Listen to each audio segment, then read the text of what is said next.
Hello, everybody. I'll turn the mic on. Hello, how is everybody doing? Welcome to our next Twitch Hangout.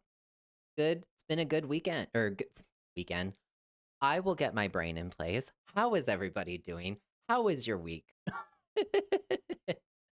Hi, Scarlett. Uh, can you remind me of your name? ZA1. You told me once, and my brain. Please forgive me. Please forgive me.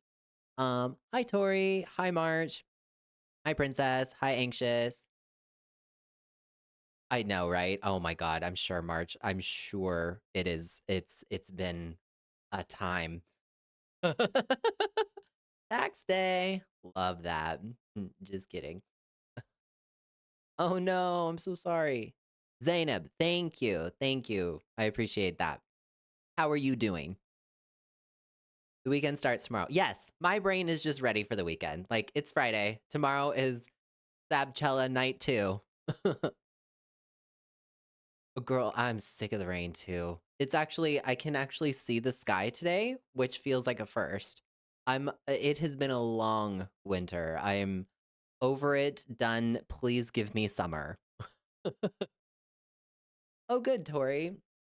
I am doing very well. I'm just staying busy with, it helps that like all the pop girls are active. Everyone is doing stuff. I am busy working on my next album, and that's coming along really good. I just finished up another song yesterday, and yeah, just like good music all around right now. So the vibes are good, even though the world is less than good. It is not Friday for me yet. It is still Thursday where I live.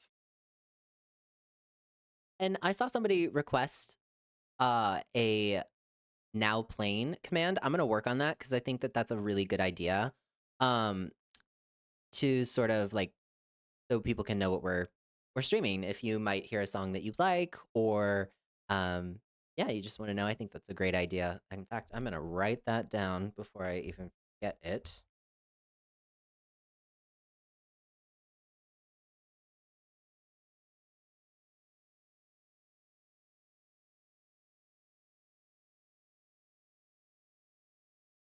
Drove through a snowstorm in April?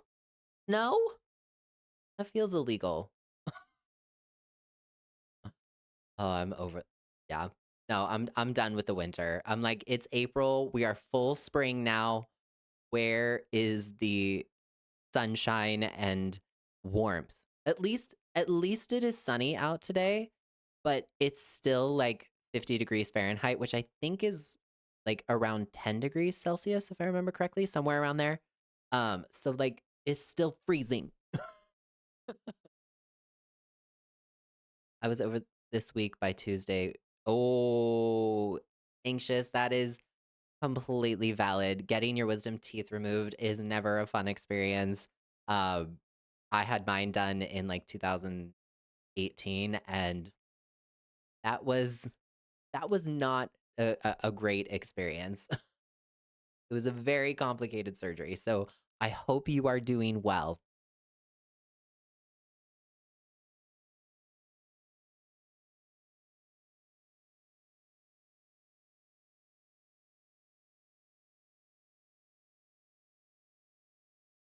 I love that instead of having to ask you every 3 minutes. No, yeah, absolutely. I will look on creating a command for now playing. I think that will be really, really helpful. Especially in the future when we're like listening to whatever it is we're listening to in the future. Um, yes, I need the sun. Please, please come to Louisiana. It's down here. Can you send it up here? Please? Can you send the warmth? Like just a little bit of warmth. Um, we have a phrase. You know the phrase April showers bring May flowers or whatever? Not where I'm from. The phrase should always be April showers bring more May showers and June just brings the clouds because that is the weather where I'm from. I think the Q liked good to know. Oh, thank you. I hope you like good to know. Which by the way, I did want to say one thing. Um, I noticed this week that a lot of you have been streaming my music, and I just wanted to say thank you for that. But specifically, there has been a uptick in streams on my song "The Story I've Waited to Tell," and I really wanted to say thank you for that because that means a lot to me. I'm glad you guys are liking the song, and I'm liking that it got onto like some sort of playlist that is getting more and more streams. And I also just wanted to say it's really good that you guys are streaming that song. It's really, really a good thing that you like that song. I'm really happy about that for about 6 reasons or so. So I just wanted to say thank you. That really means a lot to me. Please look forward to the next record. I am so unbelievably excited about it. That was a very nice surprise this week, and so thank you. This song is my song called "Bitter," and the music video is on my YouTube channel. And this was the song I released back in 2019, and it was my oldest fans. It's definitely a fan favorite because if you guys know me from my content and you guys know how sarcastic I am, this is sort of one of my sarcastic anthems. So I'm glad you like it. But yeah, I was really, really excited to see that. Thank you for streaming my music. That will always warm my heart. Um, but how are you guys? Music. Hold on. I wanted to say one thing. I really appreciate all of you guys who've been here for the first few streams. We are still trying to figure out like the volume balancing. And one thing with music is like depending on the song, it's going to go up and down a little bit. Um, so I'm trying to figure out the the right balance for it, and it's a little tricky. But I do appreciate the help, and I'm sure it'll never be like 100% perfect. But thank you for helping me out. I really do appreciate it. We're still working all the kinks out. Like I said, we got new command ideas. I have some emote ideas, which you guys can also continue to help me think about and figure out what kind of emotes you guys would like to throw in chat as we get. Now it's too quiet. Oh God. Welcome to the first few streams. This song is work a slave, whatever. Thank you. I appreciate that. Um, but yeah, I don't know. Where am I? Who am I?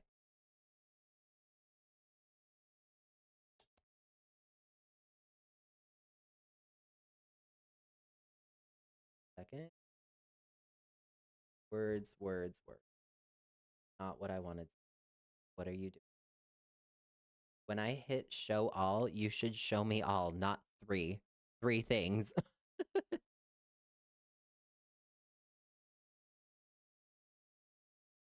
Let me-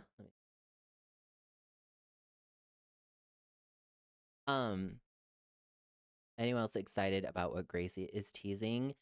Yes, I'm very excited. Like I said, all of the all of the girlies are active right now. Um, looks like she's gearing up for her new album. Ariana, the or I don't think Sabrina's gearing up for a new album, but there's still all those major rumors about another man's best friend tour or a man's best friend tour. Um, like Taylor is doing what she's doing. Olivia Rodrigo is dropping a song tonight. Oh, like it's crazy. It's a crazy time in the world of music right now, but it's exciting. I like having everyone active. Sometimes we go through those lulls where like nobody's doing anything, and it's an opportunity to find new music that you might like, but it's also fun to have like everybody active at the same time. Yes, Olivia's new song "Drop Dead" comes out tonight at midnight, or for me, it'll be 9 p.m. my time, um, which is really exciting. I'm seeing on Pop Base a lot of artists are releasing. Yeah, right, Tony? Like a lot of artists are active right now. And it's honestly I've talked about this before in my content and how like pop music especially is um very reflective of the times, but sometimes it's also like the antithesis to the times because it is all about escapism. And it's kind of nice to have everybody active for that reason. Like everybody knows it's terrible right now. I don't laugh because it's terrible. It is what it is, but it's nice to have all these sort of artistic distractions. It's nice to see people's different thoughts and hear about their lives and just have new music to sort of groove to while we deal with life's difficulties. Um, so it's really nice. But yeah, Olivia's gonna be dropping tonight. Um, Gracie is teasing something.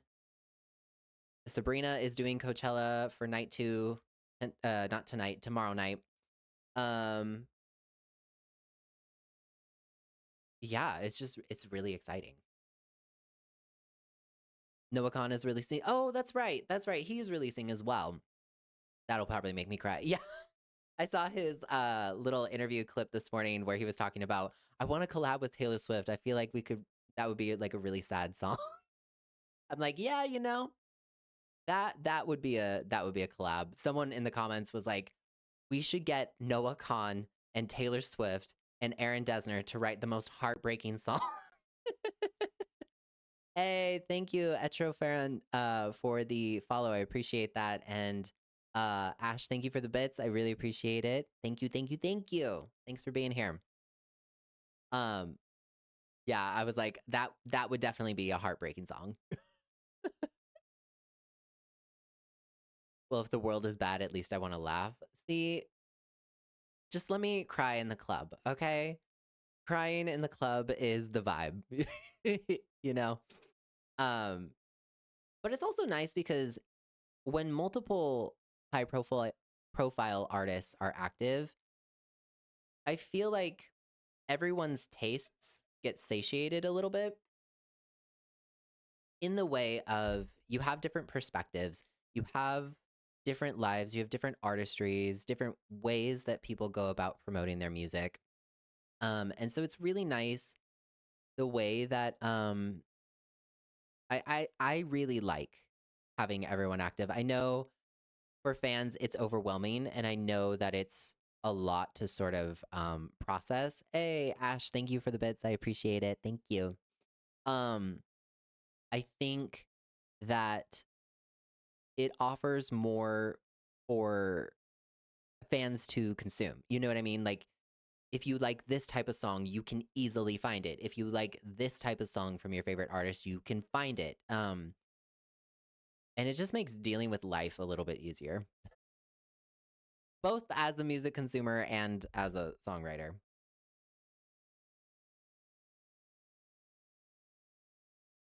Hold on one second.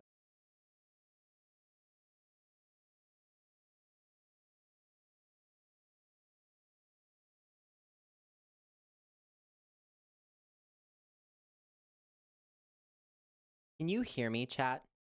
I just want to make sure because I feel like I have to edit the volume right now every song. Can y'all hear me? Can we see emotes in the chat if you can hear me just fine? Am I too quiet? Let me know. You can hear me? Hopefully. Okay. We can hear. Okay, good. Thank you. Thank you. I appreciate that. Because I feel like I'm going up and down. And I'm like constantly thinking to myself, okay, can you hear me? Can you not? Am I fighting the music? Am I not? Um, no, thank you for your help. I do appreciate it. Um, like I said, I'm sure I will never get this 100% perfect, but I will continue to try. Um, did you guys see earlier this week the Artemis 2 splashdown? Did you guys see that? I thought that was so cool. That was like th- they literally went around the moon, and now they're back at work. Like what? And like the like things that that's going to open up is just so cool. Yes, I watched it on Twitch as well. Stream was buffering 2 minutes back. Oh no. Yeah, no, I thought that that was incredible and like what a historical moment to live through, you know? I was asleep, no different time zones can be a problem. I completely understand. Um but yeah, like I just was the things imagine having like quite literally an experience that no other human has had. Like you do have the unique experience. Um so like just watching that whole process and the fact that it was so um textbook and down to the second I think was just so cool that they were able to do that and like the people they sent were just like good people and I don't know, I think it was just an excellent breathtaking thing to see. Very very exciting.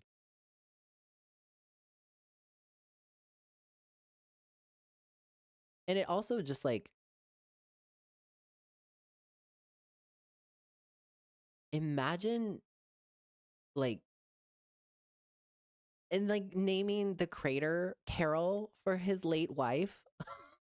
Like it was just so sweet and so cool and I just thought that that was an amazing experience. What a cool thing to watch.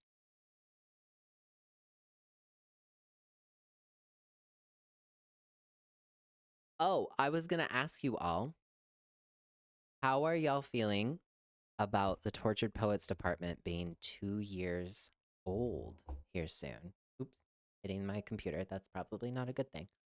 Um, I I just recently spoke to Dan Cash on his podcast, The Standing Room. It'll be up on Monday, I believe. So definitely go check that out. But I wanted to see how you guys were feeling about the Tortured Poets Department 2 years on. That's crazy. Hi, Rainbow. How you doing? Oh, the album is literally my era right now. Felt. Anytime I hear Space, I think of Taylor's interview where she was. Yeah, I know, right? I don't want to go. My vinyl is ready to be on the shelf to be played. I know, right? March, like 2 years of the Tortured Poets Department. That is wild to think about.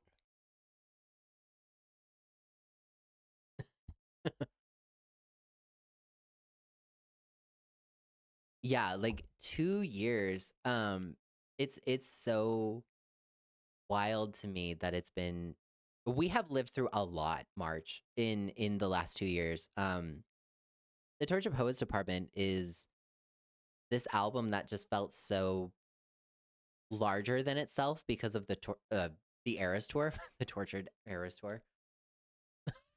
Um, and it was such like this monumental thing that just like wow, it's crazy that it's been 2 years.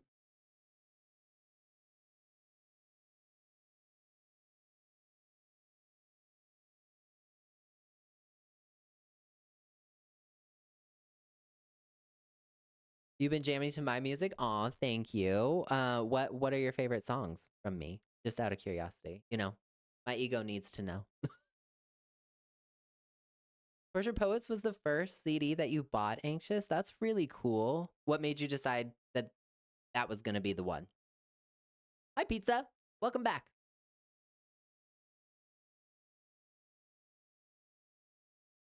Not the biggest fan of the TT. Oh, TTPD album. um. Oh, that's cool. That's cool.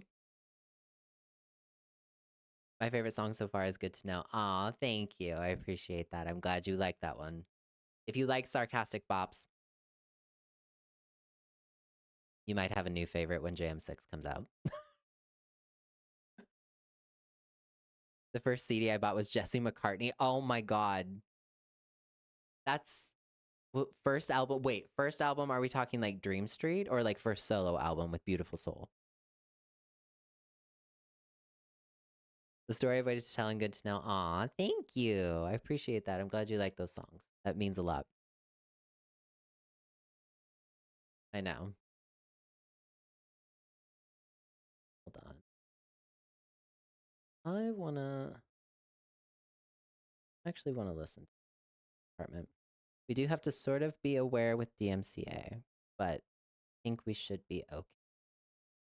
Um, just in honor of its 2-year anniversary, you know? Do a little switcheroo real quick.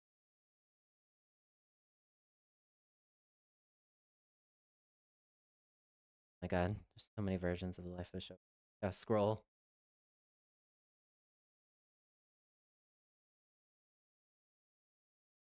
Too loud.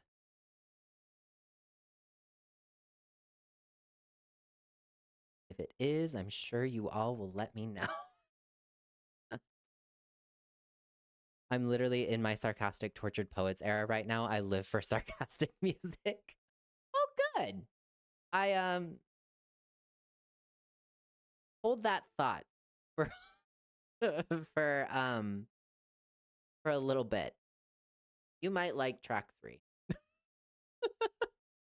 Um while I did get obsessed with Dream Street, I didn't know till after Beautiful Soul. Okay, that's fair. That's fair. I'll give you that.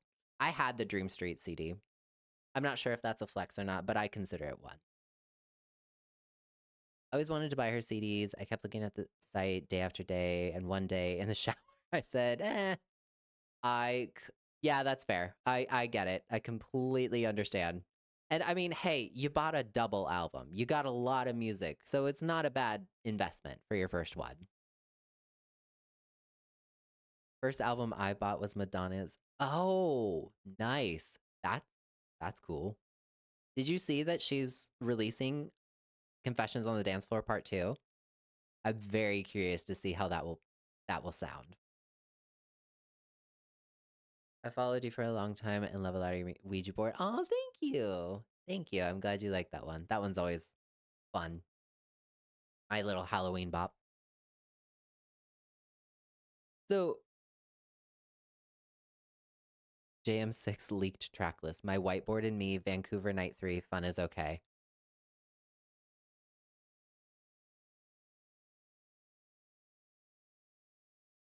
Somebody does their homework. That's very interesting. That's very interesting that you do your homework. I like that. You are missing, just one thing. Just one little thing. Did you just randomly off the top of my head, did you guys watch my vlog series in Japan on YouTube? Maybe you should. Anyway. um right, absolutely. I only need debut and Evermore and I have all her albums. Oh, that's really cool. That's really cool. Um it's funny that those are the last two. Just because they have a reputation now in the fandom of being like her underrated albums or whatever. Because remember, she hates Evermore. Doesn't hate Evermore. Yes, here's what you missed. Next to Taylor, you're one of my favorite artists along with Sabrina. Oh, thank you so much. That really means a lot to me. I am in good company with those favorites, so thank you very much. That is a big compliment. So, question for you guys, since it is almost the Torture Poets' second anniversary, do do you have Dan asked me on the podcast, and now I'm going to ask you guys, do you have a song from this album that maybe initially wasn't your favorite but eventually really grew on you? Do you have a song that um like the night it happened, like 31 songs was a lot to digest, right? So I don't know No shade, no judgment if it took a while. I definitely had my songs too, and I think I said it on the podcast with Dan, but one of the songs that really took me a while to like hear was "How Did It End?" And it was because that the refrain of the repeating piano notes on the recorded version, it didn't like emphasize the emotion to me in the way that I needed it to. Excuse me. And then we had the live version, and she's like hitting those chords, and I was like, now I'm hearing the song. Can this be the recorded version, please? I think that was definitely one of them that I heard later. Still Need Reputation. That that album can actually be a little tricky to find. So, I mean, there's always Rep TV. Myself out.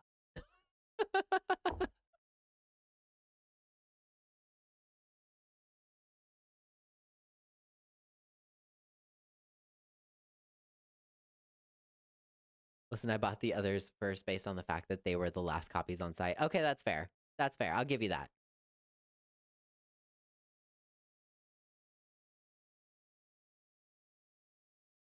Your internet is so bad. Here- I was just saying that if you haven't watched my vlog series from when I was in Japan on my YouTube channel, you might want to consider doing that ahead of JM6. I feel like if you were to do that, you would get extra credit from the record for reasons. Um, I didn't like Florida at first. You know, that one's really interesting because I saw that a lot of people originally did not resonate with Florida until after it was performed in London and Miami. I think a lot of people, especially people not within the US, didn't really understand the nuance of what made Florida and why that song works. They liked it for the sonics and the lyrics and like they kind of got it, but I did see that a lot of people were initially a little confused. So I don't blame you on that one.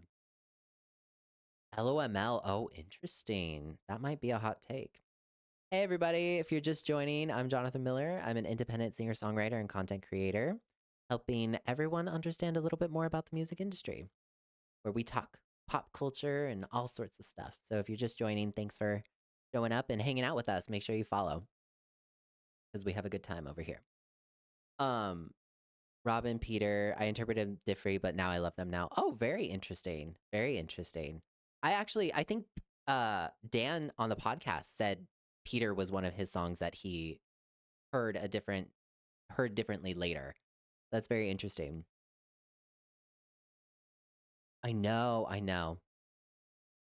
Yeah, no. I'm very excited. I'm very excited for JM6. You should be too. Um I think the song that grew on me was My Boy Only Breaks His Favorite Toys. Valid. That was one that I really liked. Initially. I mean, it is a pop bop. So of course I'm going to be addicted to it. I feel like nobody cares about I Can Do It With a Broken Heart. Um, Not according to the comment sections of every content creator that has ever had to deal with anyone who misquotes I Can Do It With a Broken Heart. Oh my gosh. Oh, we're having a hello, everybody. Welcome to the party. Um, Thanks for being here. Once again, I'm Jonathan Miller, independent singer songwriter and content creator. Come hang out. Make sure you follow. Um, I I Can Do It With a Broken Heart. I have to say, has to be one of the most misquoted songs in Taylor's discography that I have ever witnessed in my nearly 20 years of being a fan. They're like, I love that song. I resonate with that song deeply. if nobody cares about I Can Do It With a Broken Heart, that I'm no longer here on this earth. As a non-American, the performance made me understand it, although I always liked it. Oh, that's very yeah, see, that's the thing with Florida, like, I can totally understand not understanding it if you're not from the US. At least, like, the little nuances of it, but I'm glad that the performance helped you. Yes, welcome everybody, make sure you hit the follow button, come hang out. Um, yeah, I Can Do It With a Broken Heart, just I think that that song is so poignant in so many ways. It's really a shame that it gets misquoted and it's used more as an insult rather than the flex that it is intended to be. Yeah, the prophecy for me as well. The prophecy, listen, when we got 31 songs that night, okay, we were tired. We were tired. It was a lot. And the prophecy is lower in that track list, okay? So when I first heard it, I was like, "Oh my god, I like this song because it's Taylor Swift." The lyrics did not hit me until much later, where I was like, "Oh, she's describing me. She's calling me out. Huh. I didn't ask for this, but here we are." 202 Lay. By the way, I love your collabs with Dan. To my sweet. Oh, thank you. Two of my favorite Swifty creators I can read, I promise. Thank you. That's really sweet. I love Dan. He's such a sweetheart. I love collaborating with him, and hopefully we're gonna do some more stuff here soon. Um, he's just an absolute sweetheart. Thank you for saying that. Tortured Poets was the first album drop, and then The Life of Showgirl second album. Oh, The Life of a Showgirl was your second album drop with Taylor Swift ever? I bet that was crazy. That was hype for that was insane. Um, so I'm glad that you got to experience those. I always love I always love asking newer Swifties what brought you in to the fandom. Um, because like I don't hate newer Swifties. Most of you who have watched my content, you know that I love and adore newer Swifties. I don't care. I as a songwriter, as an artist, I love learning what song draws you into an artist and what makes you change your perspective to being like, "Oh, you know what? Imma give them a chance." Um, Imma see where this goes. I love learning that. So if you care to share, I'd love to know. Um, I Can Do It, always loved, but it's harder to listen after the Yeah, March, that's completely valid, and I'm sending love to you. Completely, absolutely valid.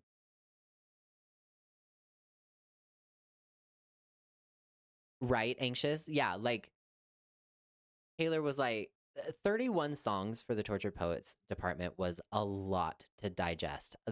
Unless it was a song that was like specifically in a specific track placement, you know, like the album opener, the single, which on this album, of course, as we know, were the same thing with Fortnite. But when we got the double album, the first half of the album was already a lot to take in. And then the second half at like past midnight, I don't blame anyone that did not take in that album like the first from the first go. You know, it was a lot. The anthology part of the album is kind of boring. Actually, you know, that's kind of what I like about the Torture Poets department is that you have two sides of the same story basically. One is more like a I don't want to say acoustic, but it's slower. Um and it's more just streams of consciousness. And then you have the first half that is more fully produced, more careful with its choices, and there's like we're gonna do some stuff here, and I see the production side of it, and then there's the unfiltered section of it. And as somebody who loves both, I do find myself gravitating more to the first half. Um, but music is all in the eye of the beholder or the listener. And it's funny that you say that because everywhere I see is like the anthology is the be all end all. Um, the number one, if you dare say anything bad about this, um, people come unglued. But hey, music, some people like things and some people don't, and it's perfectly okay. It's when you start getting like going out of your way to trash something, then I have an issue. Um, the thing that brought me in was her movie on Disney Plus. I was hooked. Oh, that's really cool. So the Eras Tour film, the first one, or was it like what is it? Is that Long Pond? Is No, Miss Americana's Netflix? Is that on Disney Plus? I'm totally blanking. Is Miss Americana on Disney Plus? Right? Or is it Netflix? I feel like it was Netflix. I don't remember. Somebody will let us know. I'll wake up. Hello again, everybody who's just joining. Make sure you follow. I'm Jonathan Miller, and I'm an independent singer-songwriter and content creator, where we talk about pop culture, and I help everyone understand the music industry a little bit better. I've been at this for nearly 20 years, so please feel free to follow and hang out. I miss singers dropping double albums. Give me another Back to Basics, right? Like, Back to Basics, do you know how many times I had to reference that song when we were talking about the Torture Poets Department? Because there were so many people that were like, it's a double album. Like, there was so much discussion about what a double album is. I was like, Taylor, you have opened a problem by not having a physical version of this. Oh, but Back to Basics is great. It's a great double album to explain that. Also, like Beyonce's I Am Sasha Fierce. Like, um, great double albums, great concepts. Um, I was at work when Torture Poets came out, I had a much harder time hearing it. That makes sense. Absolutely. Ooh, that was that was a lot. the, the Torture Poets department, I don't know if anyone in this chat was on my live stream when I listened to the Torture Poets Department for the first time. We all listened to it together live. And I remember when we finished Clara Bow, we were like, okay, this was a lot to take in. 16 songs or whatever. Like, when we got to Clara Bow, I was like, okay, I see what she's saying with this album. Different perceptions of what people think you're going through versus what you're actually experiencing, commentary on women in music and like all this sort of stuff. And then she hit us with the second half. And I remember being like, a double album. I think my reaction's still up because like, oh my gosh, that was an insane night to be a Taylor Swift fan. Truly, truly an insane night. Truly emotionally wrecked. Hi everybody. Thanks for being here. Thanks for hanging out. I'm Jonathan Miller. It's nice to meet you. If anybody is new, make sure you're following. Thank you, everybody. It was Netflix. Okay. Okay, cool. Just making sure. Singers need to hoot and holler on the tracks again. Just saying. Just saying. Wail on it. Let's go. Um, Paisley got here right before Torture Poets. Always knew of her and her hits. Didn't follow anything else. Then she came into football world and people were clapping on her and I wanted to see why. Many, many live streams, TikTok clowning, deep dive, and reaction videos later. I'm hooked. That's awesome. I love that, Paisley. I love that journey. I mean, jumping in just before Tortured Poets Department, like during the Eras tour, what a time to be a Taylor Swift fan. Like what a time to really start immersing yourself in everything. That's wild. I'm glad that you are here. Why is my phone still telling me? Hold on. Getting so many messages. I'm busy. I'm hanging out with all of you. The stream was messy. Yeah, that live stream for the Torture Poets Department was I can't believe that was almost 2 years ago. Like I was just streaming in my like living room I thought, it's gonna be fun, like whatever. It's the Torture Poets Department, new album. This is exciting. The twos definitely two'd. And now we are all emotionally scarred by the number two. In like a recent video where, because I don't know if some of you have seen on Spotify, she's deleted all of her clips except the one from the Tortured Poets Department. And in my video, I was so hungry, like it was just before lunch, that I kept saying it's the 2-week anniversary. And I'm looking at it like the twos, the twos with the Tortured Poets Department. Being a Swift, how to traumatize a Swiftie, just the number two. Just the number two, or just this.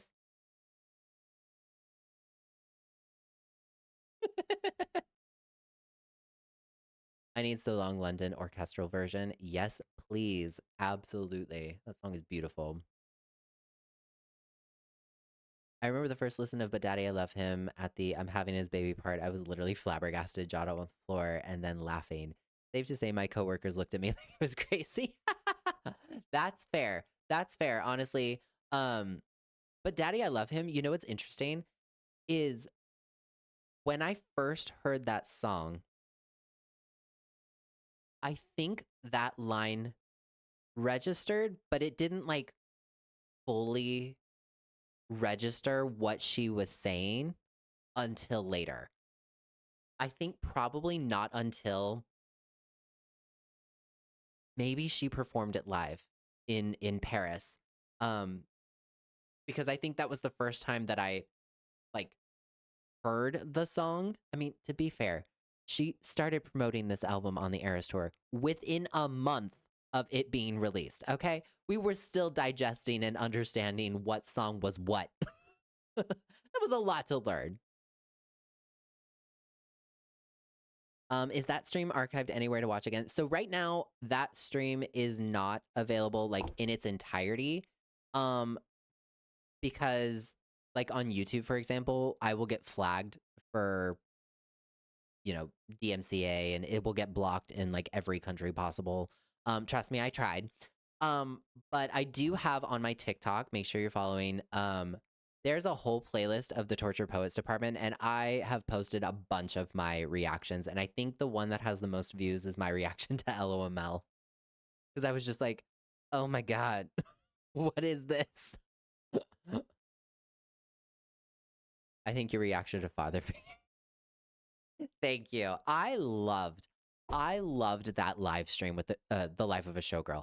That was so fun. We had 10,000 people watching, and it was so much fun to hang out with everybody. And for one evening, everybody on that live stream was having such a blast. We were clowning and listening to the lyrics and taking it all in. And for one night, it was just so fun. And then, like, some of our Swifty friends stopped by, like Audrey and Nick, and it was just so fun. I love that live stream with all my heart. Tony, but Daddy, I Love Him is another favorite of yours. That's a good track. It's a nice little throwback to debut. Little touch of debut on that album for sure. Seeing everyone's jaws drop when she said she was having a kid and then just kidding. I know, right? Like the fact that she threw that lyric in was just so such a great twist of a lyric because it makes you go, wait, what? Running with my dress unbuttoned? But daddy, I love him. Like, it's so funny. It's so funny. And I did not appreciate that song until later because there was just so much to take in. It was so much to take in.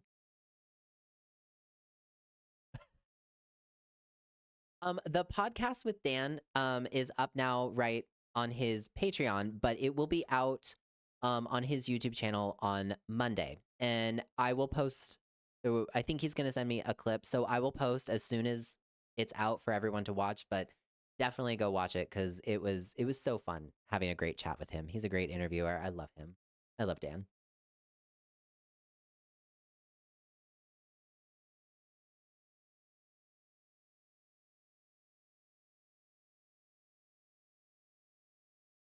Ruin the Friendship is a slap in the face song. Remember listening to it, loving it, and then I heard Abigail and suddenly the world went dark. Oh no. Yeah. Ruin the Friendship is what a what a beautiful song though. You know, like it's very sad and it's very like it's such a oh when reality hits type of song, but God, it's so beautiful though. It's beautifully written. I love Ruin the Friendship, absolutely. But yeah, I Ruin the Friendship, like I feel like it would be if she were to do that as a single, like an unexpected type of song from the life of Showgirl, just to show some dimension here. I feel like a music video for it could be so beautiful, kind of like White Horse, Back to December type of vibe, um, where it's about the song, but it doesn't have to go 1000% super literal, unless that's what she wanted to do. With it, I certainly would not turn that down. Um, But, like, yeah, Ruin the Friendship is a beautiful song. I think my favorite reaction, though, if I'm being honest, my favorite song that I've ever reacted to for Taylor Swift was probably Would. I loved that. That moment was so fun for me as a 20-year fan. Watching this girl who built an entire career off of explicitly not ever being explicit and then finally writing one silly double entendre pop song that's, a little spicy if you know, or I'm sorry, it's about superstitions. Um, I was like, girl, yes, finally. You can write the one song. You have built 12 albums off of never doing a song like this, minus like Dress. So yes, go for it. You sing about what you got. I like it. I like it. It was so fun. Wood was so funny. It was so funny. Hey Jordan, how are you doing? I actually had a dream that Taylor would open the Torture Poets department set on the Eras tour with But Daddy I Love Him. I didn't know how it would look or if she would even add the Torture Poets department to the set, but that's what I dreamt one night. Literally the day after the dream, she revealed TDPD set and opened with But Daddy I Love Him. I was shocked my dream was right. Hey, sometimes in life you can't explain everything. And this is one of those times. What I'm hearing is that you're psychic. Honestly, and that's a flex. You should own that. I support that. That's actually really cool. Yeah, I loved the debate over whether or not she would add the torture poets department. I It took me a minute to like fully weigh in on that conversation because at on the one hand, her not adding it would totally be understandable because the tour was already like huge, right? But then I really started to think about like all the things that she was teasing. And then we got that YouTube short where we see her very quickly dancing next to a TTPD sign and or what looked like a bedpost. And I remember thinking, no, she absolutely would add the Torture Poets department because she is that level of crazy. Um, she is that level of a performer to completely do the unexpected, and she absolutely did it. I can say that I never would have predicted her opening with But Daddy I Love Him, but again, we had only digested that album for 3.5, 4 weeks, something like that. And so I was still trying to remember what song was what and on what side of which album, you know? Um, so like that would be her adding the Torture Poets department, I think is one of the coolest things that I have ever seen an artist do on tour. Um, because it was so unexpected and the amount of pre-planning that has to go go into that. Which is why for me, it's a little bit easier to predict when some of the songs were written because she said she started planning the Torture Poets Department set about 6 to 8 months, or I think it was 8 months before, which would have placed the timeline around September during that break for 1989, Taylor's version in 2023, and which meant that the songs that were on the set list for the Tortured Poets Department on the Eras tour all probably had to be completed or at least mixed down to the point where all of the lyrics are written. There's enough of a mix to use, um, because she had to know the lyrics, her dancers had to know the lyrics, as well as the click track. Even if they didn't use the song itself, she still had to lip sync and have something playing in her ears.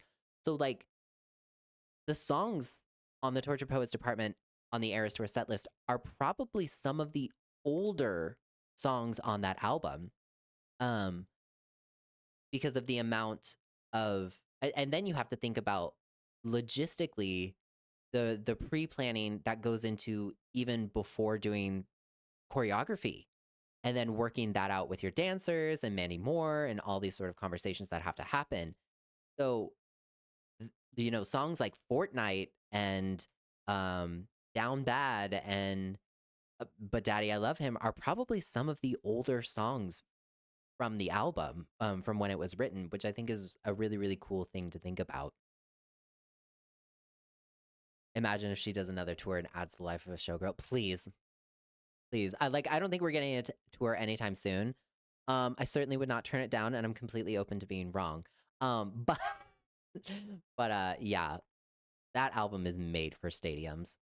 Like, boom, I cry my eyes, but I'd cry my eyes, Violet Elizabeth Taylor. Like, that's gonna be a stadium banger. We need the Fate of Ophelia in a stadium. Get out of here. I need it.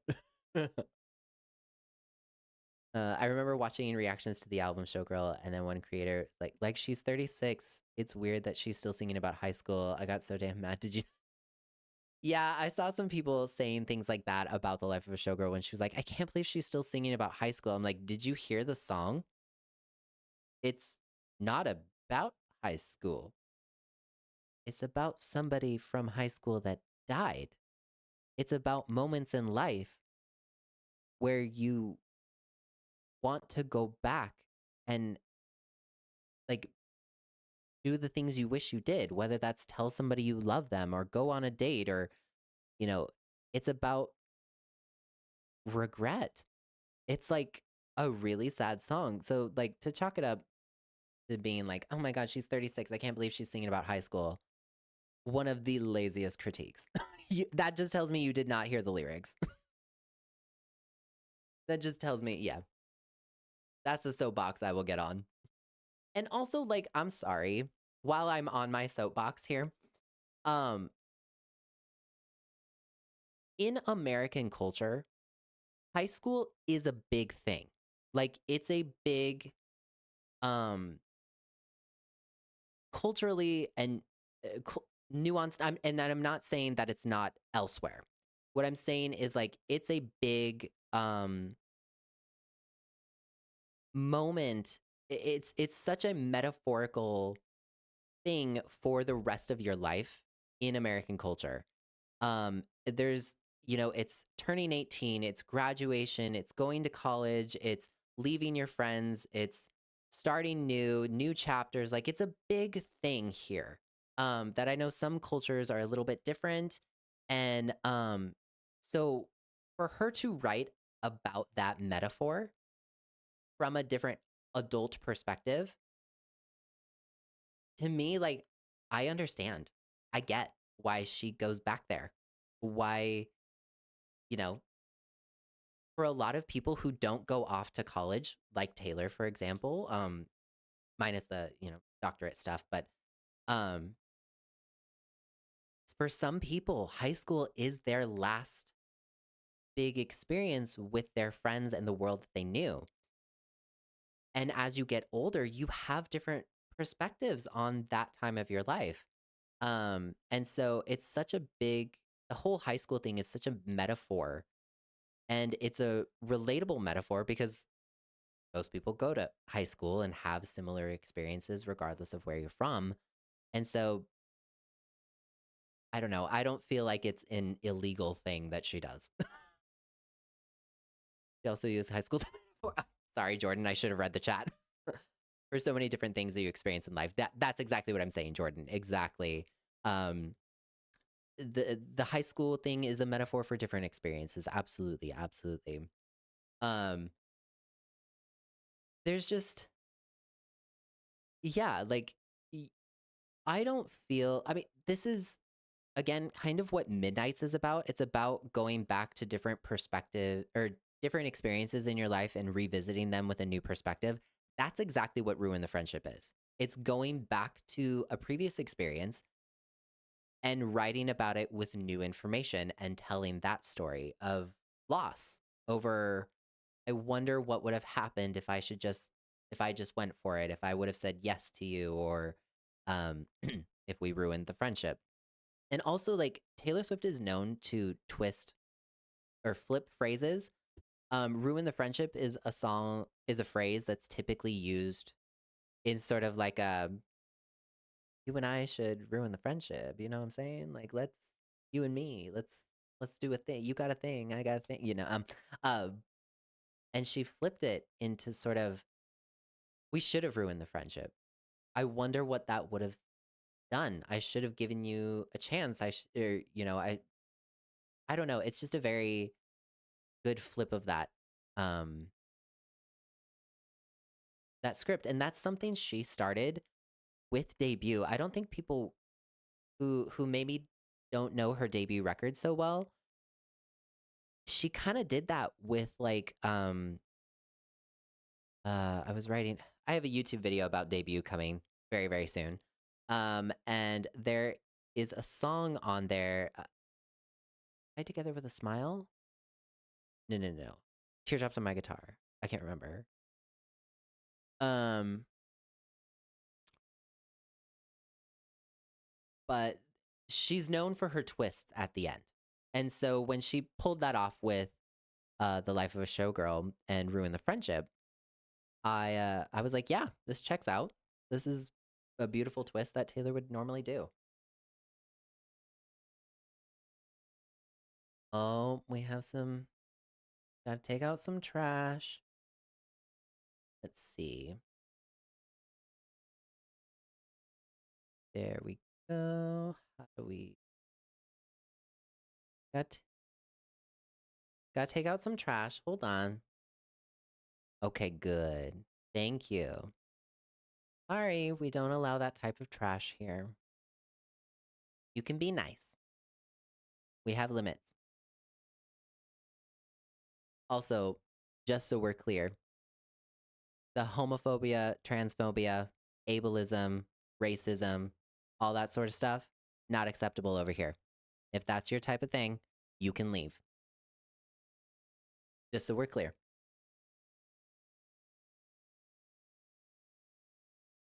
But anyway, thank you everyone who is hanging out. I appreciate it. For those of you who are just joining us, I am Jonathan Miller. I'm an independent singer-songwriter and content creator, and I help people understand the music industry, and we talk all things pop culture and hang out and listen to good music.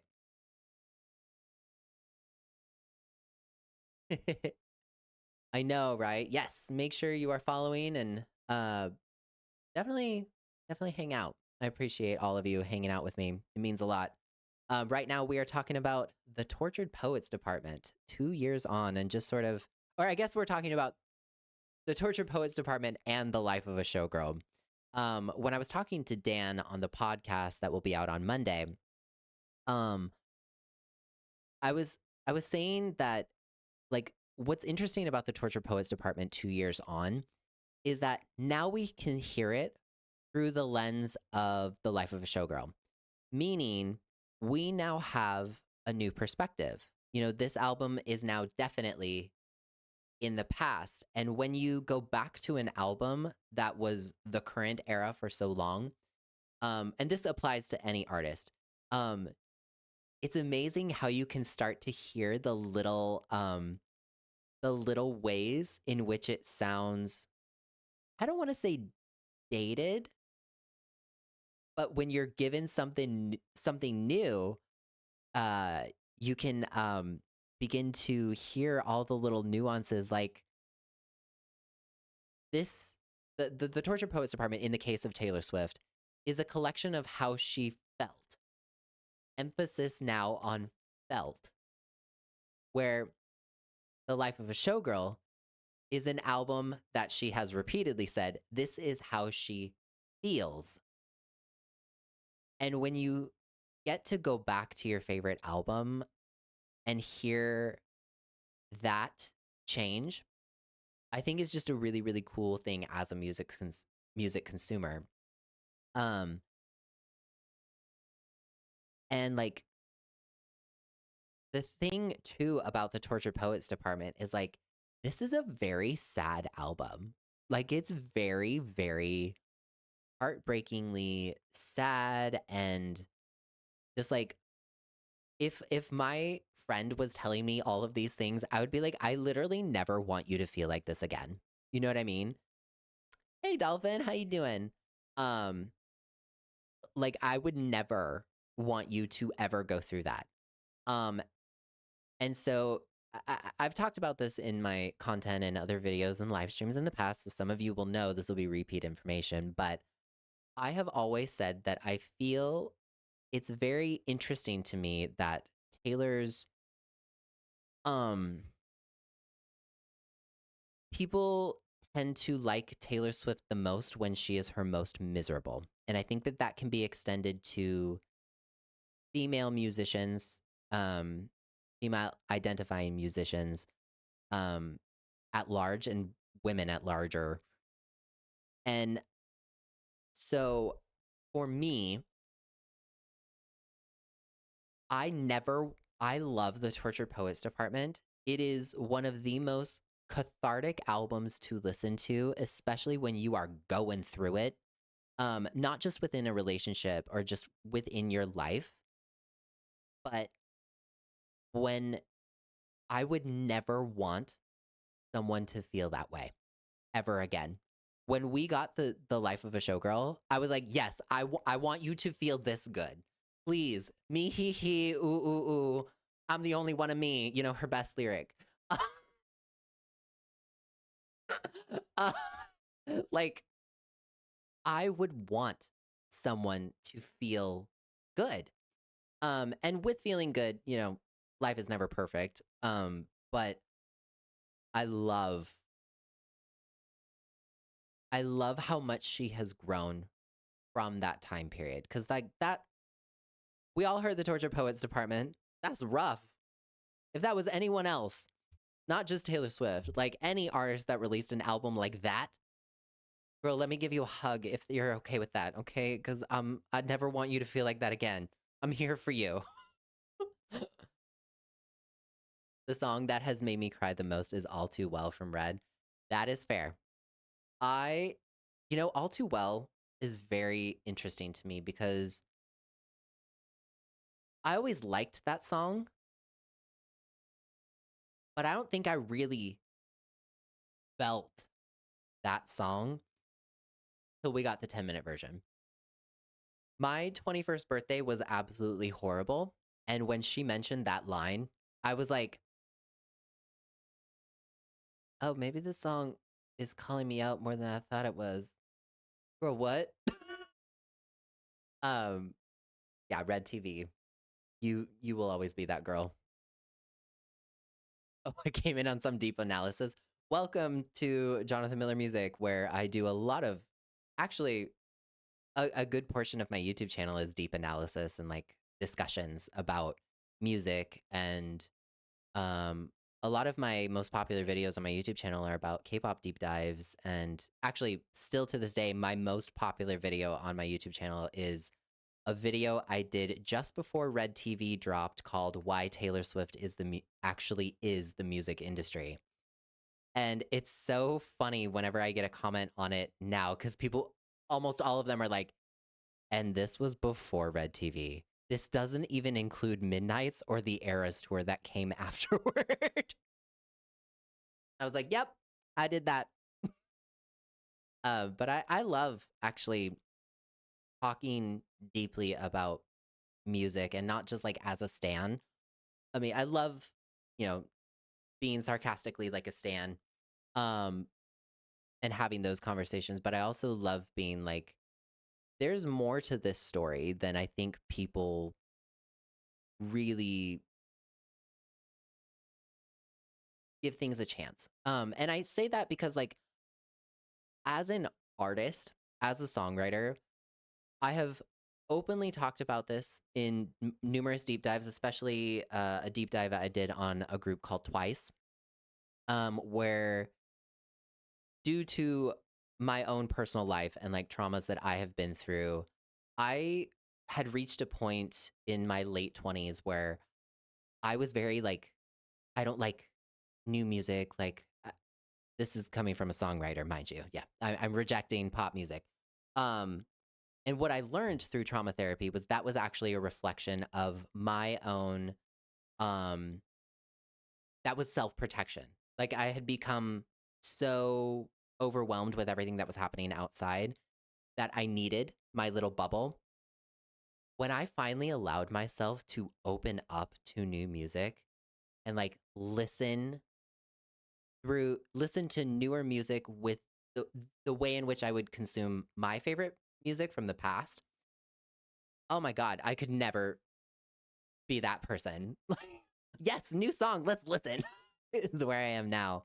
But that was a reflection of my own journey. And so um I love talking a little bit more deeper about music because it's just so much more fun sometimes. Sometimes it's fun to be a stan. But I like talking about music in a way that doesn't outright trash something. I've been an artist for nearly 20 years. I'm also a content creator, so I know how influencers talk in like TikToks or YouTube videos or quote unquote deep dives. And there are sometimes I'll watch them or like I'll see a clip or something and I'll be like, "Oh, I know why you said that because you're going to generate this type of content or this type of comment at this specific moment and you want this video to be this exact way." And like I can sort of see how that plays out versus somebody who has like lived and breathed the industry and then is, talking about music because even the songs that I think people think are her worst of XYZ artists, not just Taylor, still think that there's something good about it. There are definitely songs that I don't like, and sometimes we have to talk about the hard things, but I don't know. I still feel like there's good things to talk about too. Also, you called the gold rep suit. Yes, I did, and I will take that credit. Thank you. I said Reputation's secondary color was gold, and what color did she walk out on the Eras tour? Just saying. I had that video posted months, almost. How long was that before the?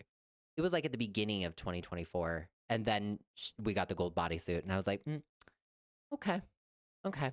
After all that discussion, people being like, "No, it's green. No, it's green. You're a liar. You're stupid." I'm like, "Okay, okay, we'll sit.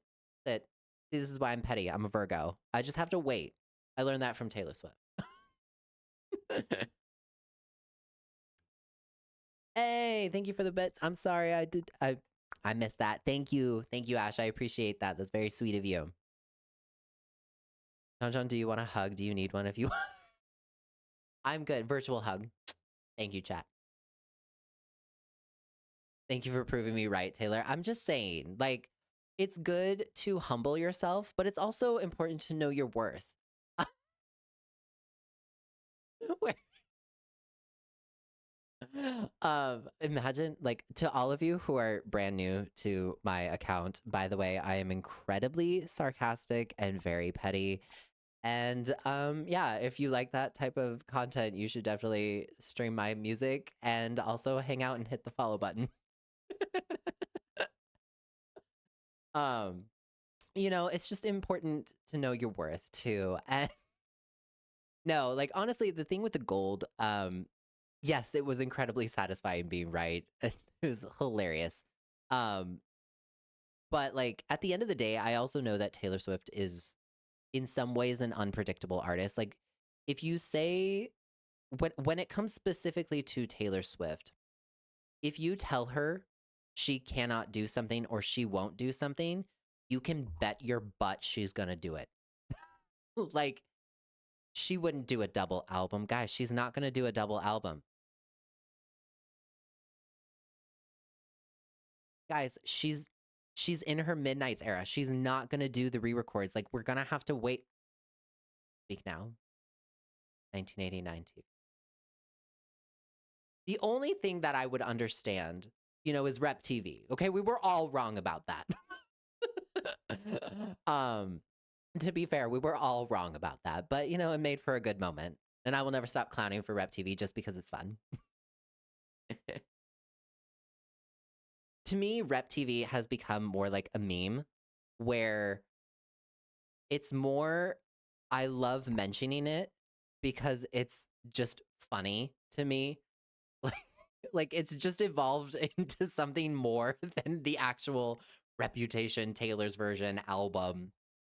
Um, if we ever get Rep TV or Reputation 10th anniversary edition with the vault songs or whatever she intends to do with it or an EP or something, um, I will never stop calling it Rep TV just because it's funny. It's funny to me. It's funny how we all clowned and we got it all wrong. Um, I haven't even recorded a quarter of it exactly, Scarlett. Like, it's just so funny. It's so funny to me. So I will never stop with Rep TV just because there's a layer of sarcasm underneath it. You know what I mean? Um, yeah. I love Rep TV. We do need someone to tell her we don't we need someone to tell her she won't do a rock album. The rock Okay, that's fair. That's fair. Yeah. The I mean, she's come pretty close with the whole rock album. Like, Speak Now is pretty close. Like, it's got a lot of pop rock in it. The Story of Us, the Story of Us, Better Than Revenge. Like, she's come pretty close to the rock, but you know, we wouldn't turn it down. I feel home in your pettiness and sarcasm. Thank you. Oh my God, somebody that gets me.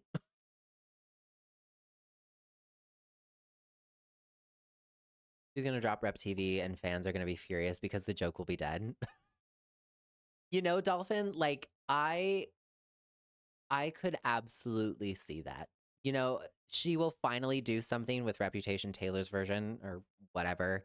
Um, and I bet you anything there will be some people that will actually be upset. Like you will have, excuse me, um, the people who will genuinely be like, actually, I'm expecting this with debut TV, um, self-titled Taylor's version or whatever she ends up doing. Um, I'm fully expecting the comments of like, isn't this kind of a cash grab? Like, why would she owns everything? Why is she re-releasing her debut album? Why re-record? Like, I can already hear it. I can already hear it, and I will read it in that tone of like, isn't this? I can already hear it.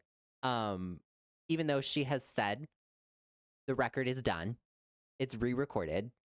We're just waiting for it to be released. Like this is a project she has confirmed is finished. Um, so to clown for it is just a part of being a Taylor Swift fan. But I can already hear the why is she doing this? She's so desperate to be number one. Like, girl, I hate to break it to you, but she sold 4 million albums. Like, she kind of is number one. No offense to any other artist, okay? Like, absolutely, but she's the only person who sold 4 million albums in its opening week. That has to mean something, you know? Speak Now is her pop punk era. That's fair, Tony. That's fair. Speak Now is great. I love Speak Now. I love the Speak Now album. I really reconnected with it when we got the Taylor's version. It's such a beautiful record. Excuse me. Um, I'm not as like attached to the vault songs the way I am to some of her other ones, but it doesn't stop it from being a beautiful record. We all said we want it, and 20 years later, her voice is so different. Absolutely, SBD. That's exactly it. Like her voice is going to sound just naturally so different. Um, and she's lived so many lives since her debut era that like hearing all of those songs again is gonna be just so special in her mature voice. Um, really, really cannot wait to see what she decided to do with the whole accent. I'm honestly expecting her to keep some of it, like she did with Fearless and Speak Now. Um, I imagine there will be some differences, but you know, I'm gonna say it again. If the ending of Picture to Burn does not sound like barn, barn, barn, baby, barn, then you know, you could keep it. I'm just kidding. Um, but I need that dose of barn, barn, barn.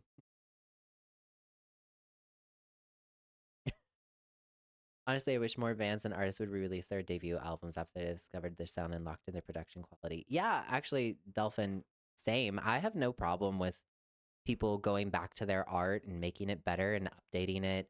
Um, I've done it several times. Like if I had an unlimited budget, I would absolutely go back and redo my first two records, um, and update them so that they could be together with, you know, all the other ones. Um, but time, budget, and mostly time and budget are the reasons for that. But I love when people, especially when it's like older music that they've done.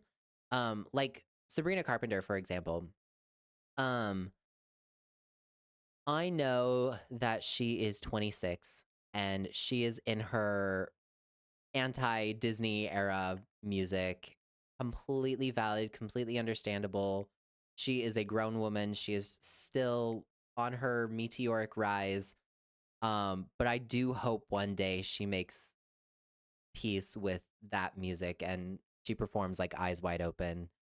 I know we you know what? No, I'm gonna put it out into the universe. I do hope that one day Sabrina Carpenter will perform Thumbs. I'm just gonna say it. I hope she does. I think it's a bop. She may absolutely hate it, but I still think I hope one day she makes peace with all that.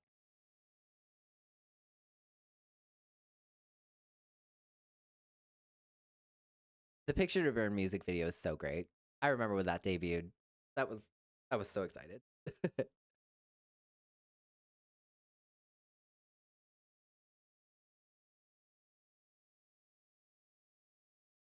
Muskin. Hey, welcome.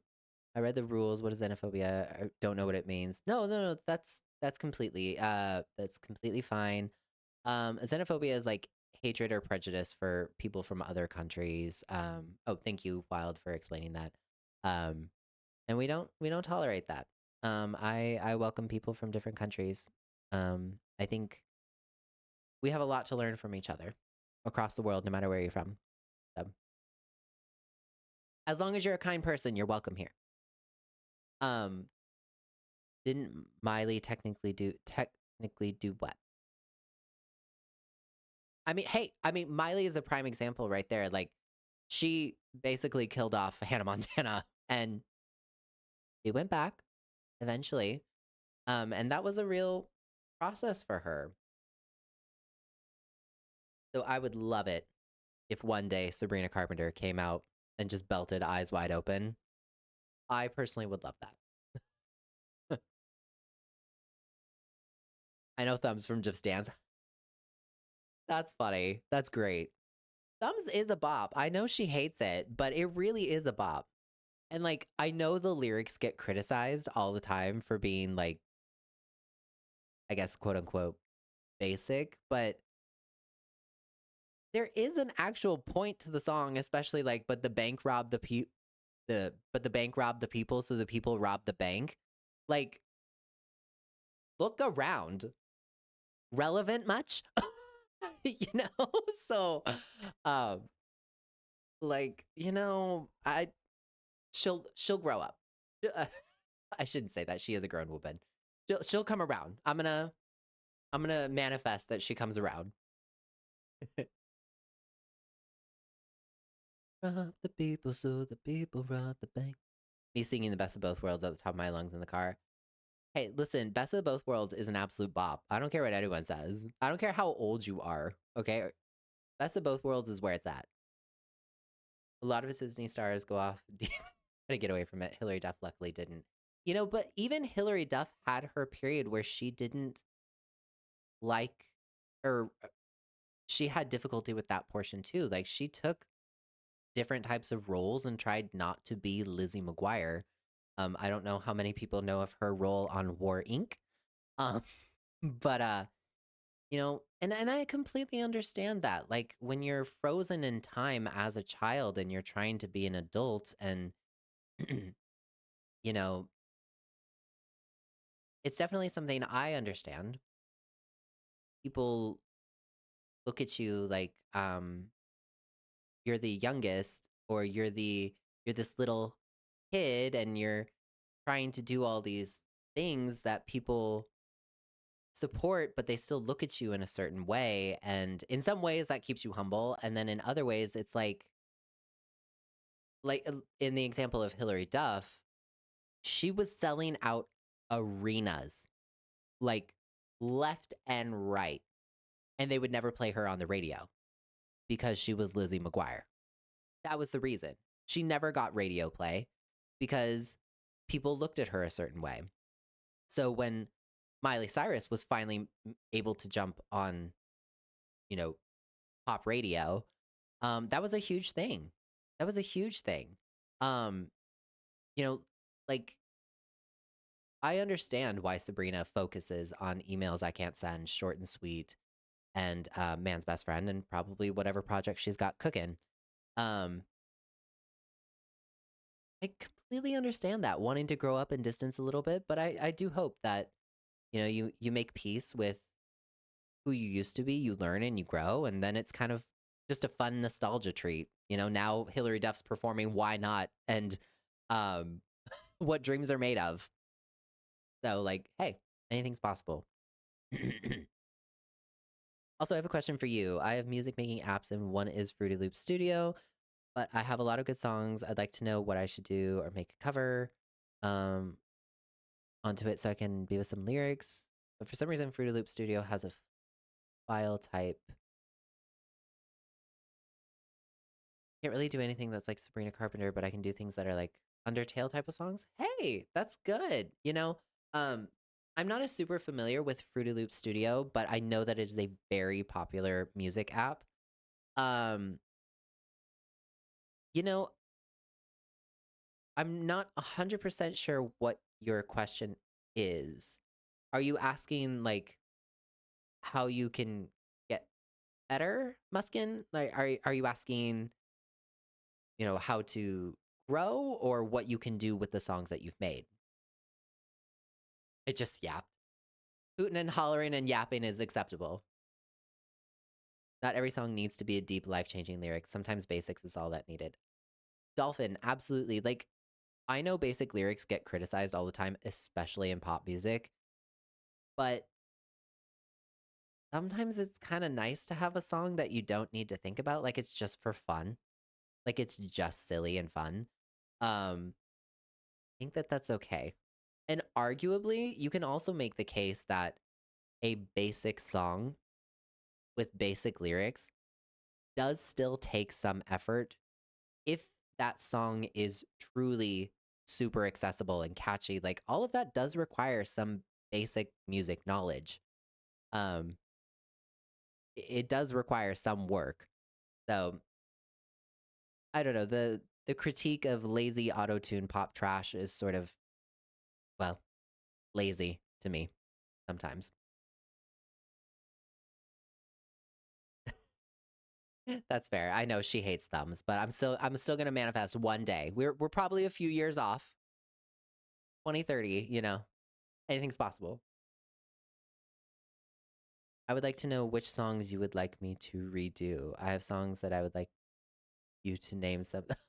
Oh, that's very sweet. Thank you, thank you. Would like you songs that aren't fully lyrics but have some fun making music. YouTube's practically bringing out. That's good. You should keep doing that. You should honestly keep doing that. Just keep making stuff. Honestly, I am never going to tell an artist stop making art because for for one thing, that's a dumb thing to say to an artist. Like not just in music or painting or dance, opera, music, like whatever it might be. I'm never gonna tell an artist you need to stop. Um, if you're not going out of your way to be like evil and mean and like vicious and causing active harm, make your art. And also sometimes you may need to make the art just for your life, you know? Like sometimes you have to look at all the logic as to why you should not make the thing and do it anyway. I don't care. Like sometimes you just have to. Sometimes you just have to keep going. Um, which for many people is easier said than done. But like if I listened to everybody that told me stop I should stop making music or I should stop making content or I should stop doing things, I would not be on this live stream right now talking to you. So sometimes you just got to keep going. Yeah, even basic lyrics can be super relatable too. So like get out of here.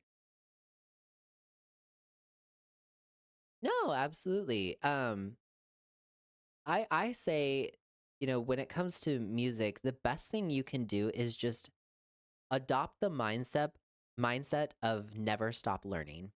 Um one of the one of the roadmaps or the most important roadmap I can give to anybody who is uh, pursuing music in particular is never stop being willing to learn, but also recognize that not every criticism you receive is actually for you. Sometimes people are going to criticize you in a way that makes you better. And sometimes they're going to criticize you in a way that you have to filter out because it's not for you. And you're never going to be perfect at that. That's something you're going to have to just sort of kind of accept, because the pendulum is always going to swing one way and then go the other.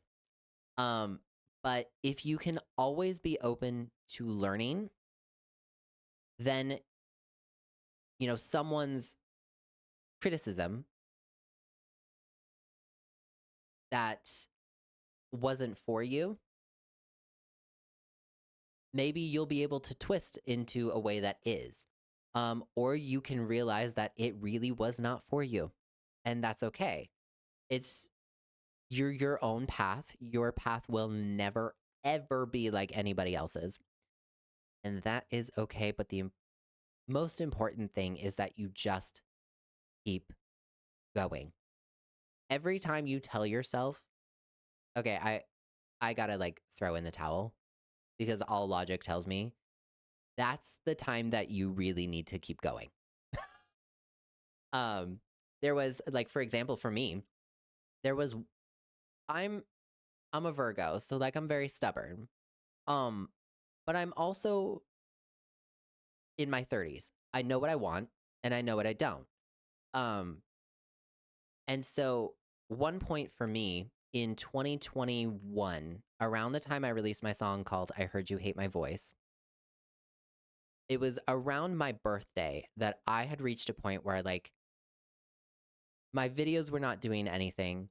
I wasn't making a lot of money. The pandemic, all that sort of stuff I was like, why is this not working? I've been at this for 15 years at that point. Like what is wrong with me? Why is everyone getting the followers and the million subs and I'm, having my pity party, right? These are all things that I try not to focus on because they are trivial, but in this particular moment, it weighed on me. And I had reached a point where I was like, this clearly I clearly failed, right? And the next day, David Archuleta stitched my video that I had made, talking about his song that he had released at that time, like a week or something ago at that time. And it was such a you never know what's going to happen the next day moment for me that I was like, you know what? I can actually keep going. I don't know how I'm going to do it. I've run out of granules of sand in my sandbox, but I'll figure it out. And I did. So we still have a long way to go. We do not have 1 million subs yet, but that is the goal. And, I've got my 6th studio album coming out and I have all of you. And had I thrown in the towel, I wouldn't be on this live stream with all of you. So, you know, even when it seems like you shouldn't, do it anyway. It, one of the best advice I can give you. Just keep going. The most important part is that you like the music you make, because if you don't, then what is the point? Anxious? Retweet that. Repost, screen cap. It is so important to love the art that you create. Absolutely. Um, like with my upcoming album that I'm working on, um, this is the first time that I've made music where I don't have other people's advice or criticism or thoughts in my head. Because for the last few years, I've done a lot of work on myself, and going to trauma therapy was a very good thing. But like, it is so much more fun to make music without everybody else's opinion in your head. And then, like, it's one of those things where it's like, I love the things that I'm making. I, I, I genuinely love the type of art that I'm creating, and I cannot wait to share it with the world. Even if nobody ended up buying the record, I absolutely love it. And I feel like you, as an artist, you make your music for your fans, but you also make it for yourself. And if it's good for you, it will be good for your fans. I feel like your fans are gonna know. Your fans are gonna know. And wow, we're really just throwing out the great advice on live. Yes, you don't even have to subscribe, although I would not turn that down. Uh, but you should make sure you follow. Thank you, everybody who's just joining. By the way, I am Jonathan Miller. We are having a lot of fun today. Lots of people are joining. I'm Jonathan Miller, and I'm an independent singer-songwriter and content creator. I've been at this for actually, May 29th, next month, will be my 19th anniversary from my debut. So next year is my big 20. So make sure you're hanging out, and we need to hit 1 million subs on YouTube. Like, we need to have a big party, right? I'm working on my 6th studio album. It's going to be a fun year. So make sure you hang out and follow. We got new content, lots of fun things coming down the pipeline. Absolutely. Even just living, it's so much more fun without having everyone's option in your head or opinions in your head. I don't know how you aren't just breaking out into the It's very hard, Jordan. I actually, in my ears, I have Taylor turned down a little bit because so I have this thing, right? As a pop songwriter, this is really bad. Also, like, my content is pop music, right? Um, so if I'm in like a grocery store or we're in a public setting and I hear a song I recognize, or I hear a pop song that like has those pop ear butter notes that I'm like, oh, I don't know this. I really like this artist. I can't hear what you're saying to me. I only hear the song. I only hear the song. That's all that matters to me. I don't know what you said to me. No, I don't even know why I'm in this aisle at the grocery store anymore. I have to know. I have to whip out Shazam. Like, who is this artist? I have to know, and then I have to just like zone out to it. Um, so Taylor has to be turned down right now. Otherwise, I probably would. Uh, um, right? You get it. Like, I love music. I love especially pop music. I love those rises. I love those sky high choruses. I love when the chords hit just right on an emotional ballad that just, you know, when I hear a song and it makes me start thinking about this thing that happened in my life, or this artist said something that happened about my life that they don't know and they'll never meet me, but um so it's like my ears are naturally like I have to hear it. I have to hear it. If the song is playing, if we're in a public setting, like it's especially bad if I go out to like dinner or something with friends or whatever. If a song is playing in the background that I know, or it's got all those hooks and those catchy melodies. I don't know what you said, friend. Sounds great. I'm glad work's going well for you. Oh, it's going bad? Yeah, or bad. That's what I meant. I just sort of like stay over here. Yes, that's great. I love that. I love that. I really cannot wait to share this record with all of you because I just want to talk about it. Like, I just want to say all the things and do all the things and talk to you guys about what's been going on in my life the past few years. And I'm just, I love it. I love it. And I love that I get to my job is getting to talk about music that I enjoy, and then when I have something to promote, I get to talk about me. Um, it's really fun. So I'm hoping that you guys will just love and adore it the way that I do, or in your own special ways. And I'm like looking forward to the ways that the jokes between us, the memes that will probably get created, or the um hearing your guys' interpretations of like the track list or the lyrics or whatever it is. Um, I really want it to be a fun thing for all of us. So please look forward to that. Um,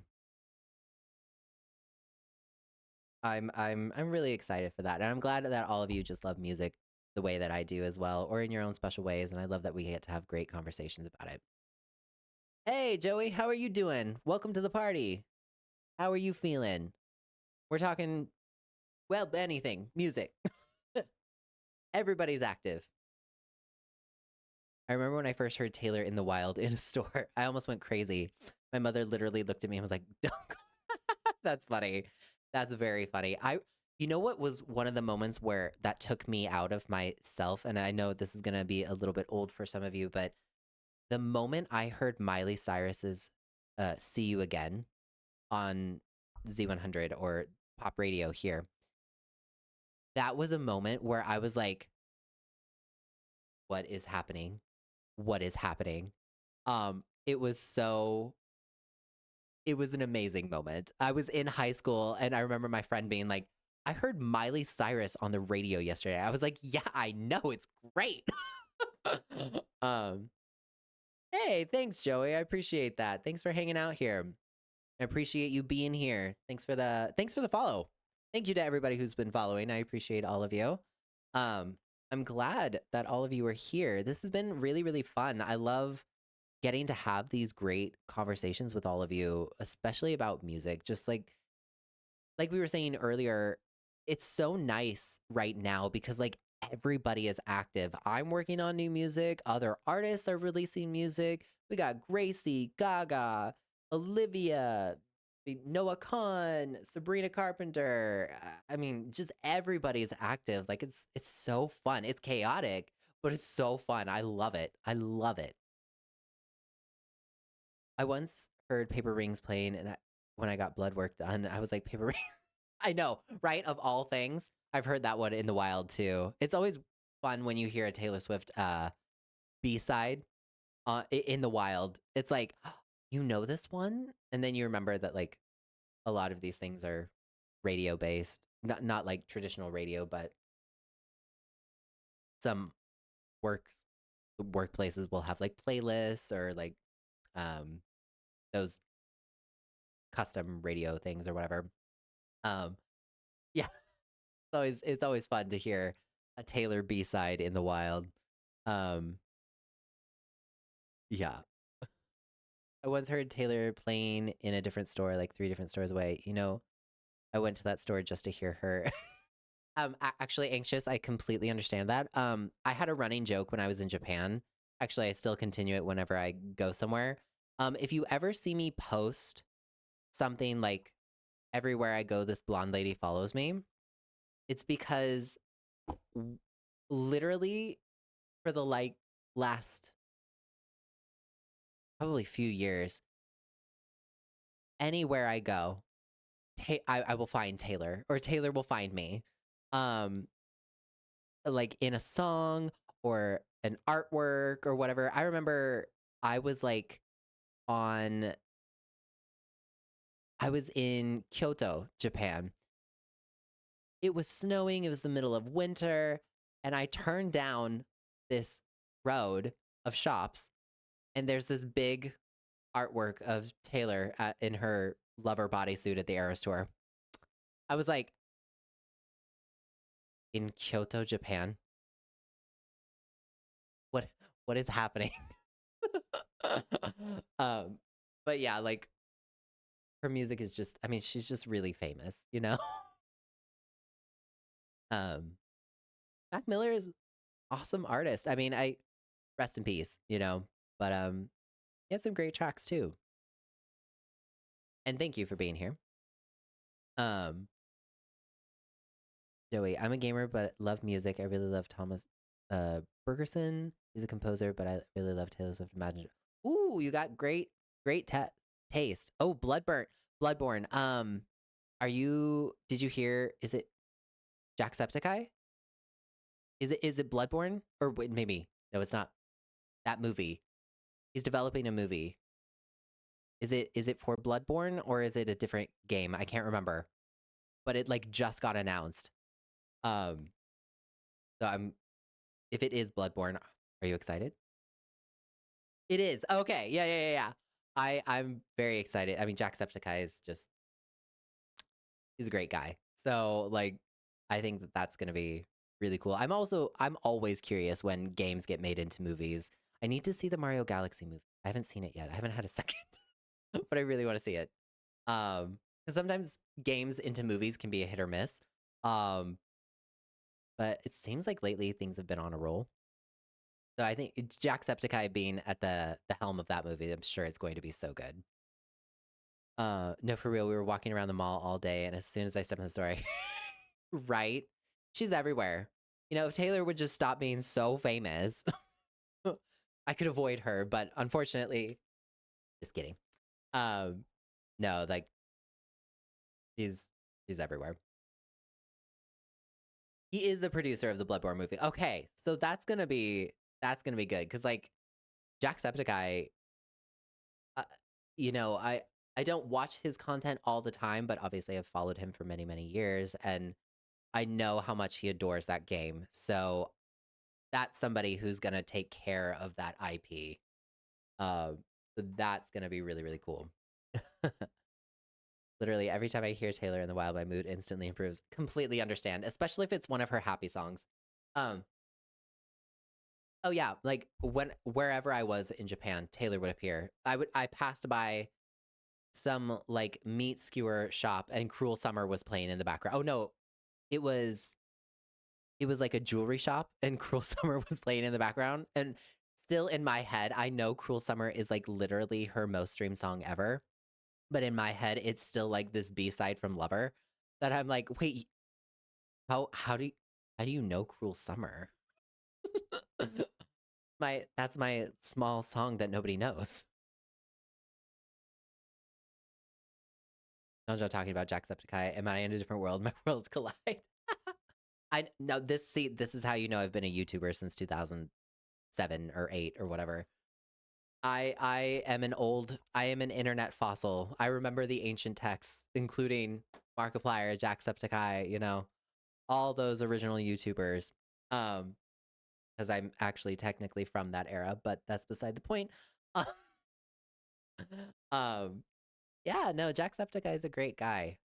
Obviously I've never met him, but um, you know, I know that he's done a lot of good things in the past, and he is so passionate about the games that he plays and the IP that he works with.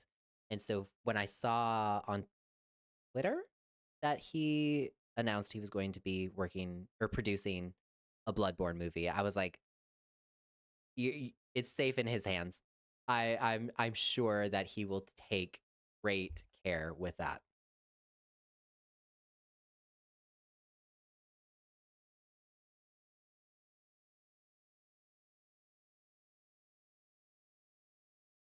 My brain is so Taylor coded. I could see a word, photo, etc., and instantly Taylor starts playing in my head. That's fair, Jordan. Honestly, that's fair. I honestly love being the friend that people think of when something happens with Taylor, because it's gotten to the point now where my friends will text me, be like, John, I heard, you know, XYZ thing was happening with Taylor. And I'm like, no, that's not confirmed. Or, yes, I heard, yep, I'm working on the video literally right now. Hold on, hold on. I literally colored my hair because of him. Oh, that's so cool. I love that. Yeah, I miss his green hair. Wait, is your hair green? You have green hair? I feel like that's the one color I've never done. I've never done green and I've never done blue. But I've done pink. I've had, yeah, pink hair. I've had red hair. I've had orange, brown, blonde. Brown and blonde I flip between depending on my mood. Um, or the album, but that's beside the point. What other colors have I? I feel like it's mostly warm colors that I've done. Pink. It was like a pink magenta as it faded. It was definitely red for a while. I think that was like sophomore year. That's me with my mom. She will send something. Yep, yep, Jordan. That's yeah. The thing I love about the Swifty network is we move fast. We move fast. Taylor doesn't talk to us very much anymore. Okay, she doesn't make appearances. Doesn't do things as much as she used to, and so when something happens, we know. We know. Yes, I heard in the millisecond it was posted. um, yeah. Uh, which is always like sometimes I have to remind people also that I'm not a gossip channel. Like I'm not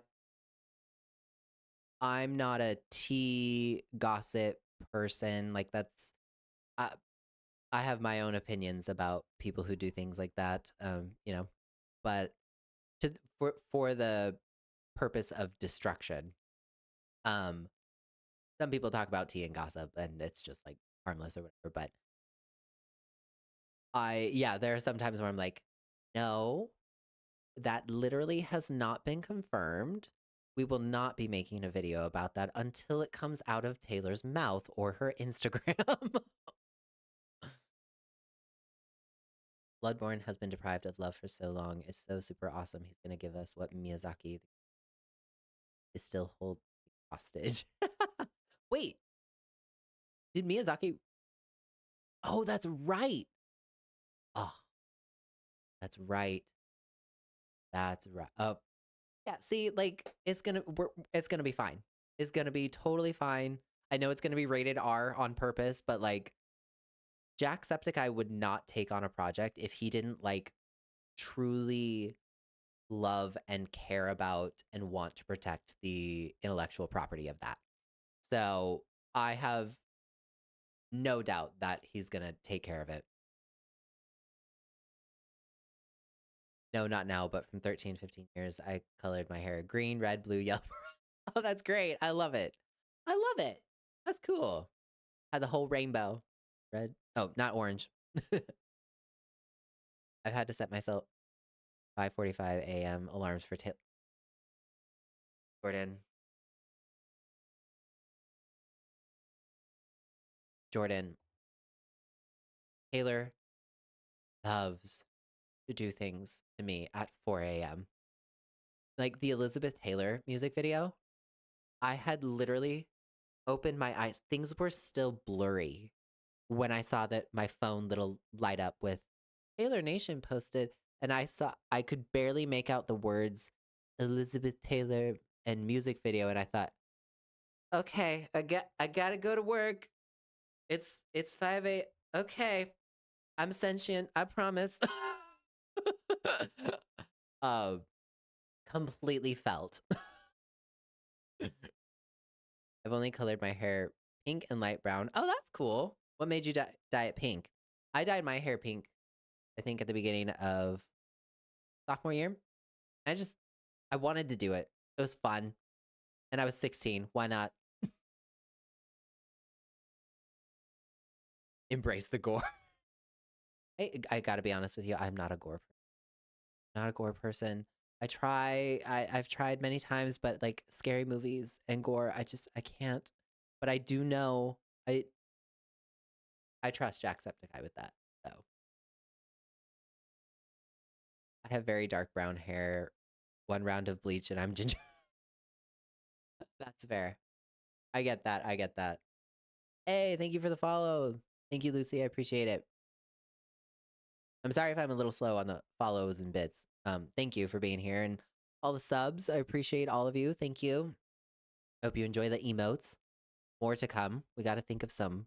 I know some of you have requested a high emote and a raid emote. We got to raid somebody in the future. We got to think of some other ones. Got to think of some good ones.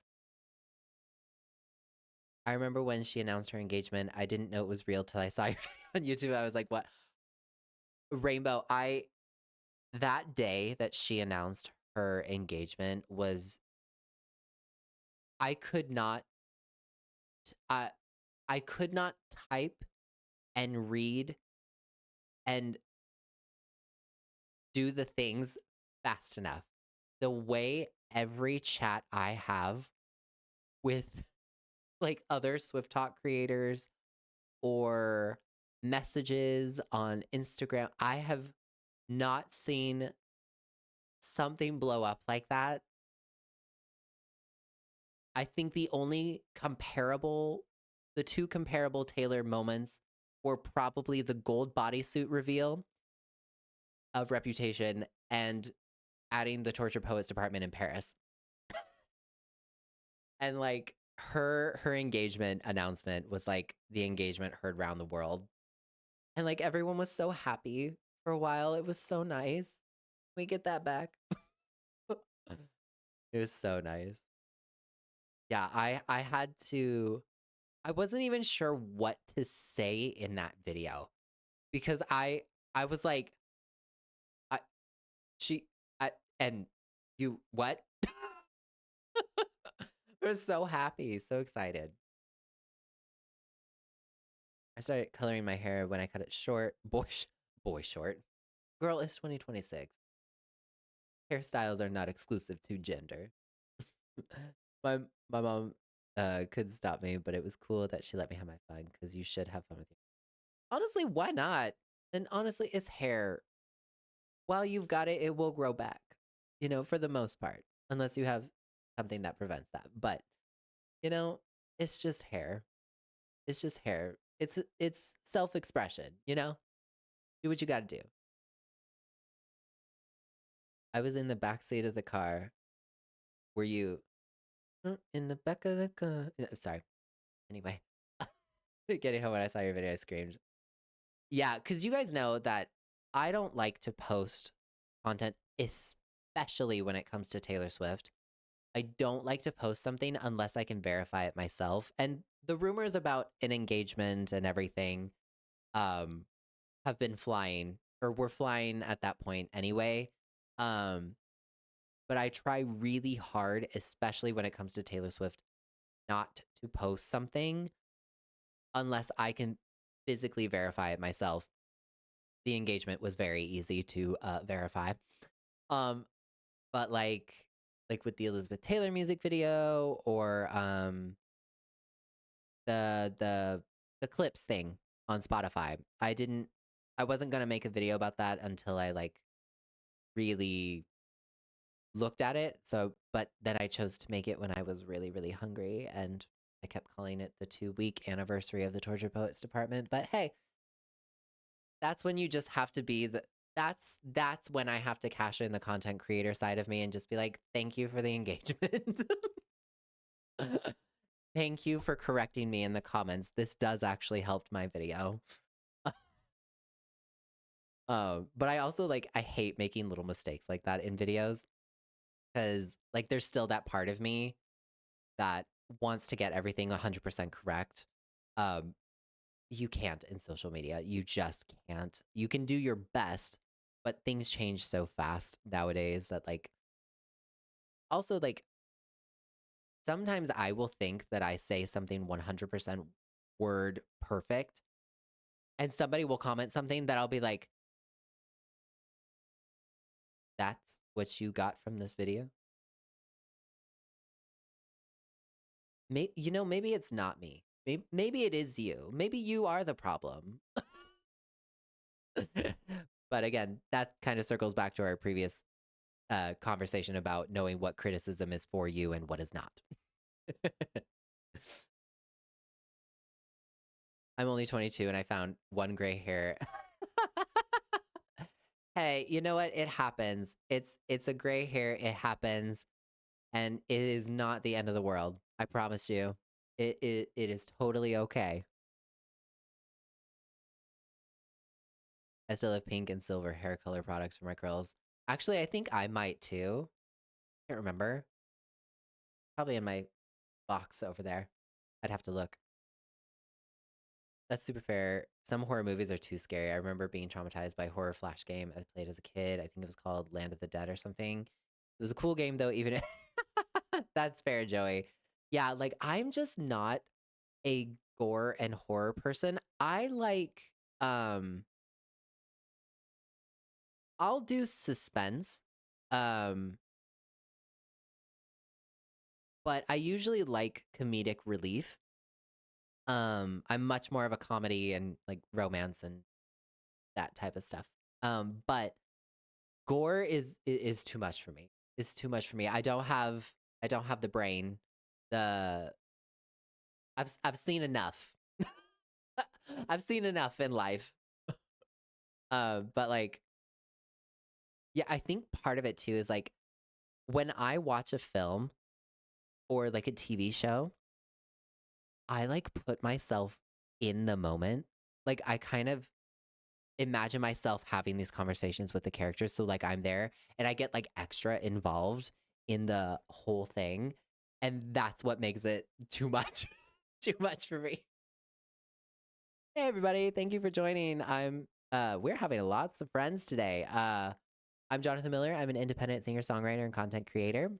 And here we discuss the music industry and whatever else we feel like talking about. Pop culture, games, it's all sort of fun here. So make sure you follow and hang out. Thanks for being here. Um, when tickets for Life of Showgirl in theaters were available, I was in bed and ripped my blankets off. Had my phone cord wrapped around me and my lamp on the and my side table fell over. Could you tell I was excited? Oh my god, I know, right? Completely valid. Trying to get tickets on that. Actually, it wasn't too bad because my theater wasn't sold out, but it was still like the glitches. And the rollout of it was like countries were starting to get it in different and it was leaking and like oh my god, that was crazy. The horror only horror I can live with is when Taylor posts something new and you don't know what it That is very valid. Completely valid. Completely understand. Yeah, like that's yeah, completely understand. Are you guys going to watch Sabrina's Coachella performance tomorrow? I'm wondering what she's gonna change, if anything. Do you guys think I'm sure she will have some new outfits, but I'm curious to see if she'll add any new songs or anything. What do you think? Or is all right, depending on if it's not too much. That's fair. That's fair, Tony. I was losing hope it could come to my city, and then I refreshed the page. Yay! That's good. That's good, Jordan. I'm glad it came. I love romantic comedies. I do. I really, really do. I can do it and Scream. Anything else, and I'm hiding under. That's valid. That's that's fair. I'll give you that. Yeah, like part of the problem too for me is oh, no, no, no. Um for me is like if I watch a horror or, you know, that type of movie, like I just imagine myself in it. I do. I just picture myself in this and like what choices would I make? And then the movie's over and I'm still thinking about it for way too long. And then I have nightmares and it's a problem. And then I don't sleep. And then I get comments about the dark circles under my eyes. And then I have to be like, too bad, so sad. Blame the movie. Special guest. Is somebody here? Did I miss something? Hello, special guest. Is it a ghost friend? Did I miss something? It's possible. Sometimes I just start talking.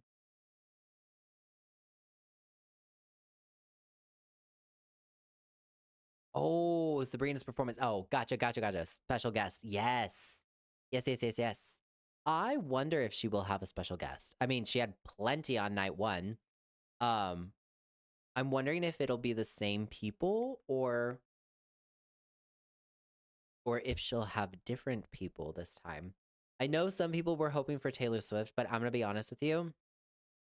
I would be really surprised if Taylor showed up. I feel like this is Sabrina's moment, and if Taylor shows up, it's gonna end up being about Taylor. Um, so I'm on the fence about that one. I sometimes watch a movie and find an actor. I sometimes watch a movie because I find an actor hot, and sometimes the movie is actually great. So it's a valid. Honestly, I get it.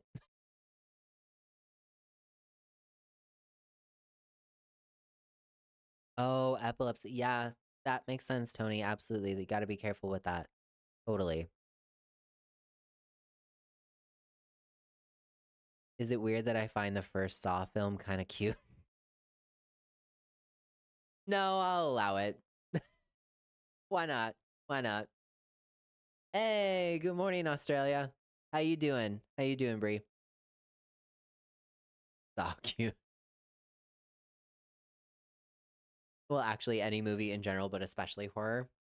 Yeah, yeah, that's fair. I mean, if there's something pretty to look at, you know, it is what it is. Respectfully, respectfully, we're watching respectfully. Is so important to be respectful.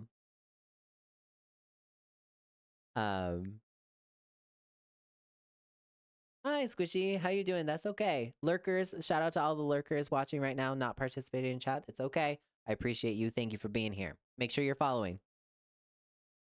Um, eye candy helps. You know, it is what it is. um, when I watched it with my dad for the first time, he was laughing at me. It was the scene where it would flip through the images. I was crocheting, and each time the click sound happed, my crochet pace would increase, and my dad just kept back and forth from the screen and my hands and was just laughing. I didn't even realize I kept getting faster. That's funny. That's really funny and understandable. Um anyway, speaking of rom-com, who's watching The Devil Wears Prada 2? I plan on going to see that absolutely. I think it's going to be an awesome film. Of course, I mean, look at the cast. It's going to be great. Um I will see it a little late though because the last week in April, I'm gonna be gone, but I will definitely be seeing that with some friends when I get back. Because that's gotta be one of the most anticipated films of the year, right? Like, come on. The Devil Wears Prada 2, the sequel that people have been begging for like, what, 20 years? We need it. We need it. Captain America, when Steve Chris gets the superhero body, like, hello? I was too young, but come on, look at him. I mean,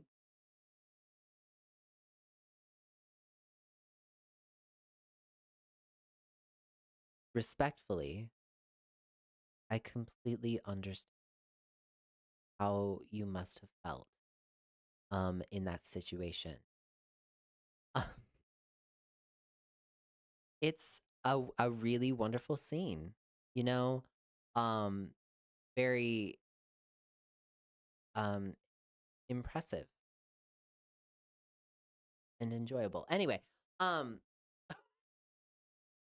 oh, there was nothing respectful about that scene. Let's be honest. I don't know what you're talking about. Um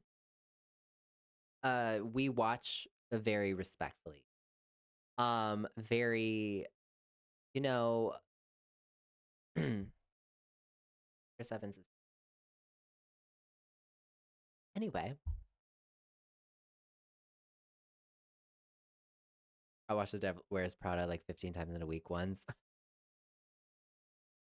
Hey, it's a great film. It's a great film. It's so funny. I cannot wait to see what like little ties there will be to the first film. I'm sure they nailed it. I cannot wait to see that. I said what I said. I said what I said, chat. Very, very respectfully. In parentheses, respectfully. Okay? Maybe I should get that as an emote. Let's see respect in chat.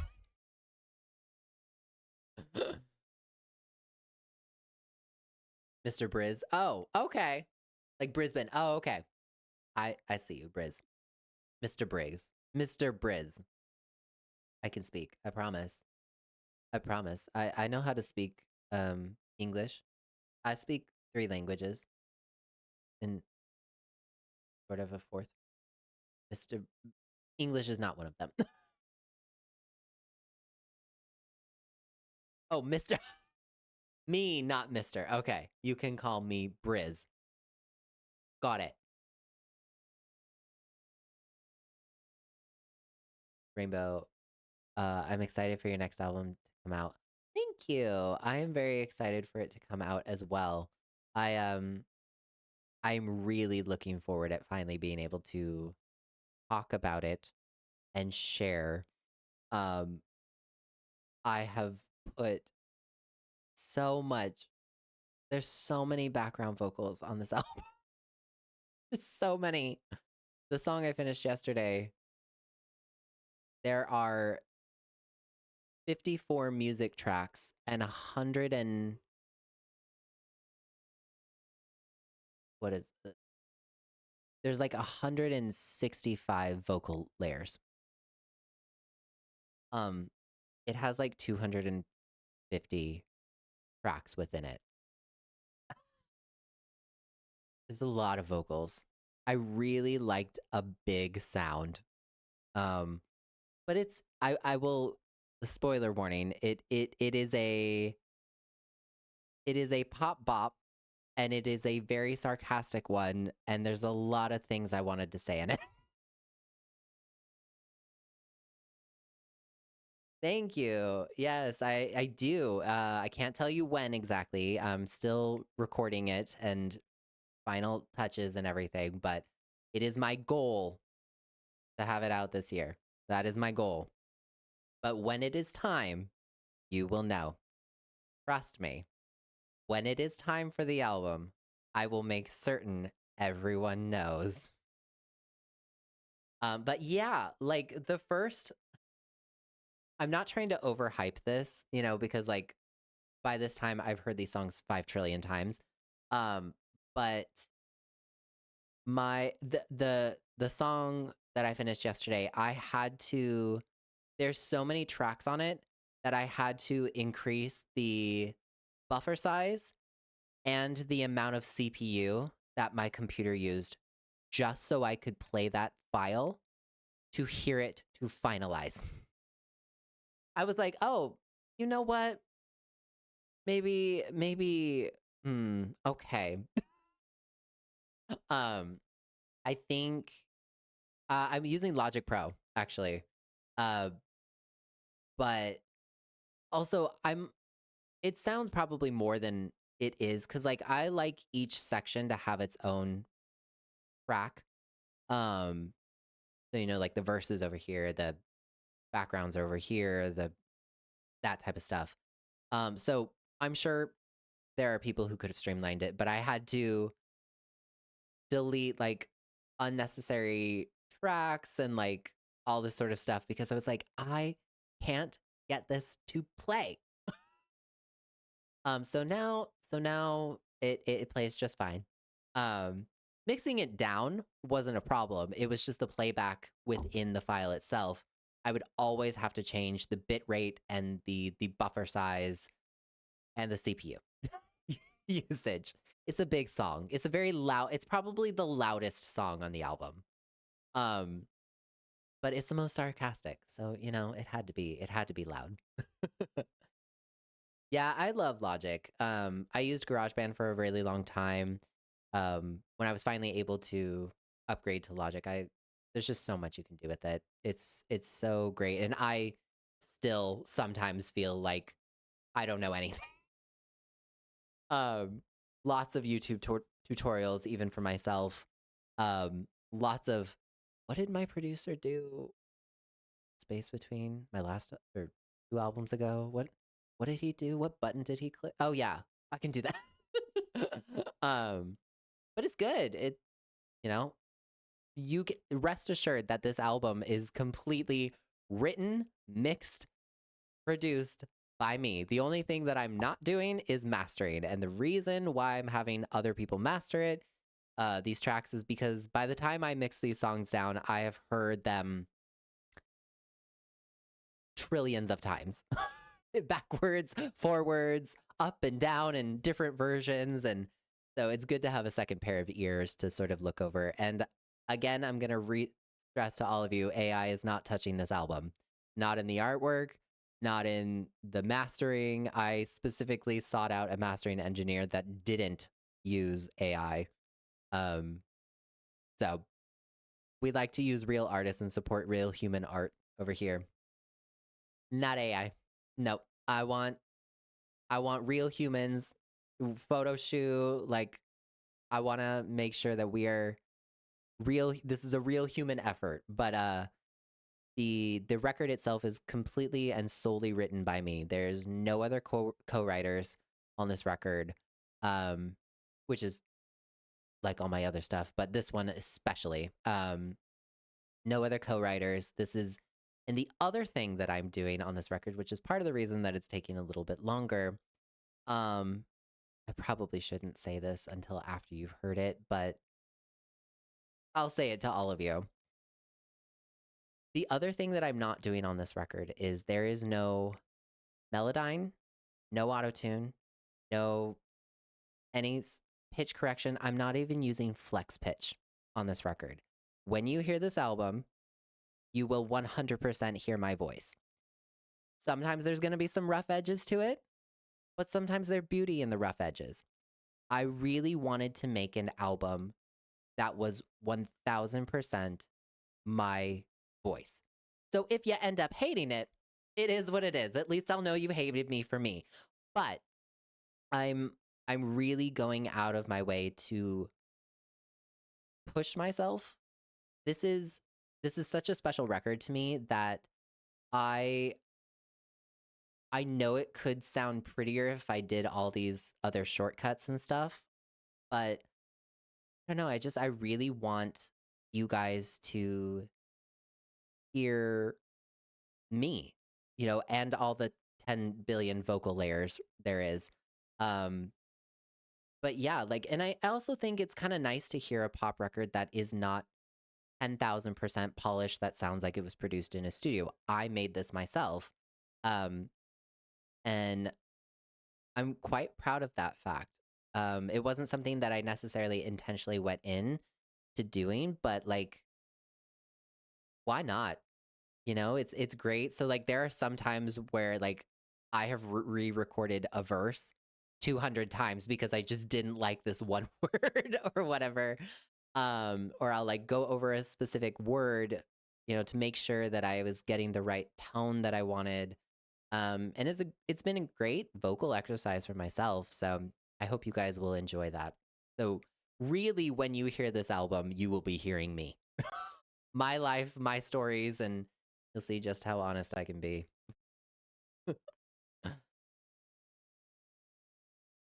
Thank you. I appreciate that. I'm glad you guys are looking for that. Ciao. Hi Gigi, how you doing? Thanks for being here. And Joey, thank you. Thank you for hanging out with us. I appreciate that you're here. I hope you have a wonderful day. Thanks. And I hope I will be here Thursdays at 2 p.m. Pacific time. The only stream that I will not be doing in the foreseeable future is not next week, but the week after, because I will be out of town and I won't be in my office. But I'll be back the next week. But thank you. Thank you for hanging out. I'll probably hop off here in just a little bit too. Um, but yeah, Taylor songs sometimes you have to skip because it's too deep and hurts. For me, it's Ronin. Yeah, I see people skip Ronin and like soon you'll get better in those types of songs, and I respect that. But for me, I don't think there really is a song that I have to skip unless I have a specific negative memory attached to it from my own life. Like,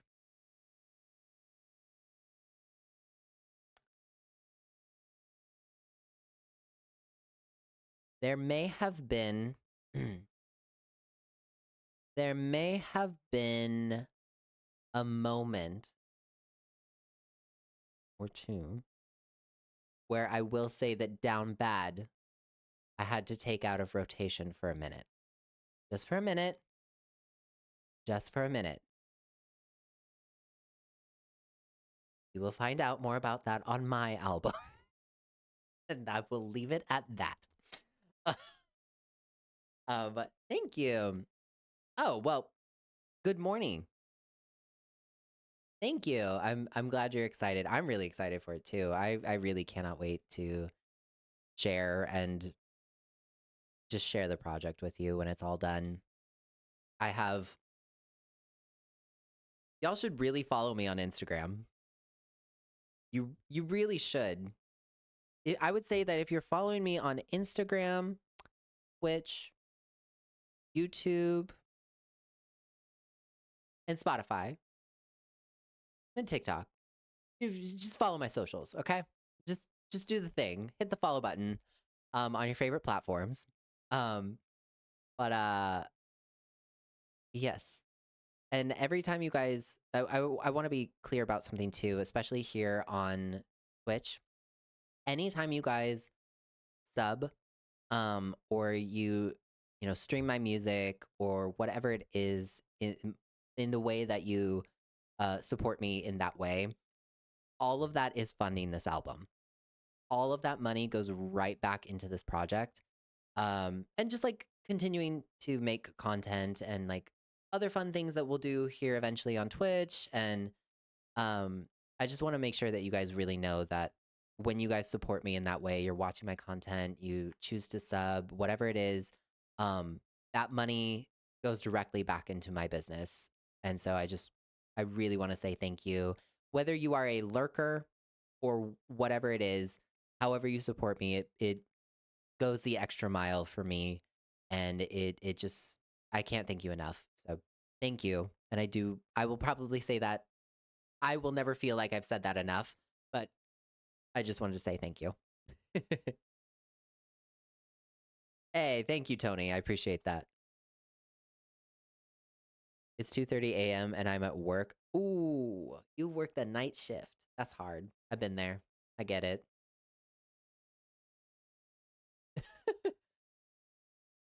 GG. I started with you on TikTok, but since the Eras Tour finished, I'm catching you more on Instagram now. And here, thank you. I appreciate that.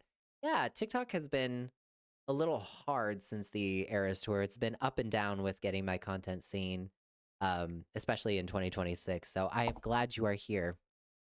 How many times we're gonna have to start doing a tally of how many times I can hit my desk while streaming.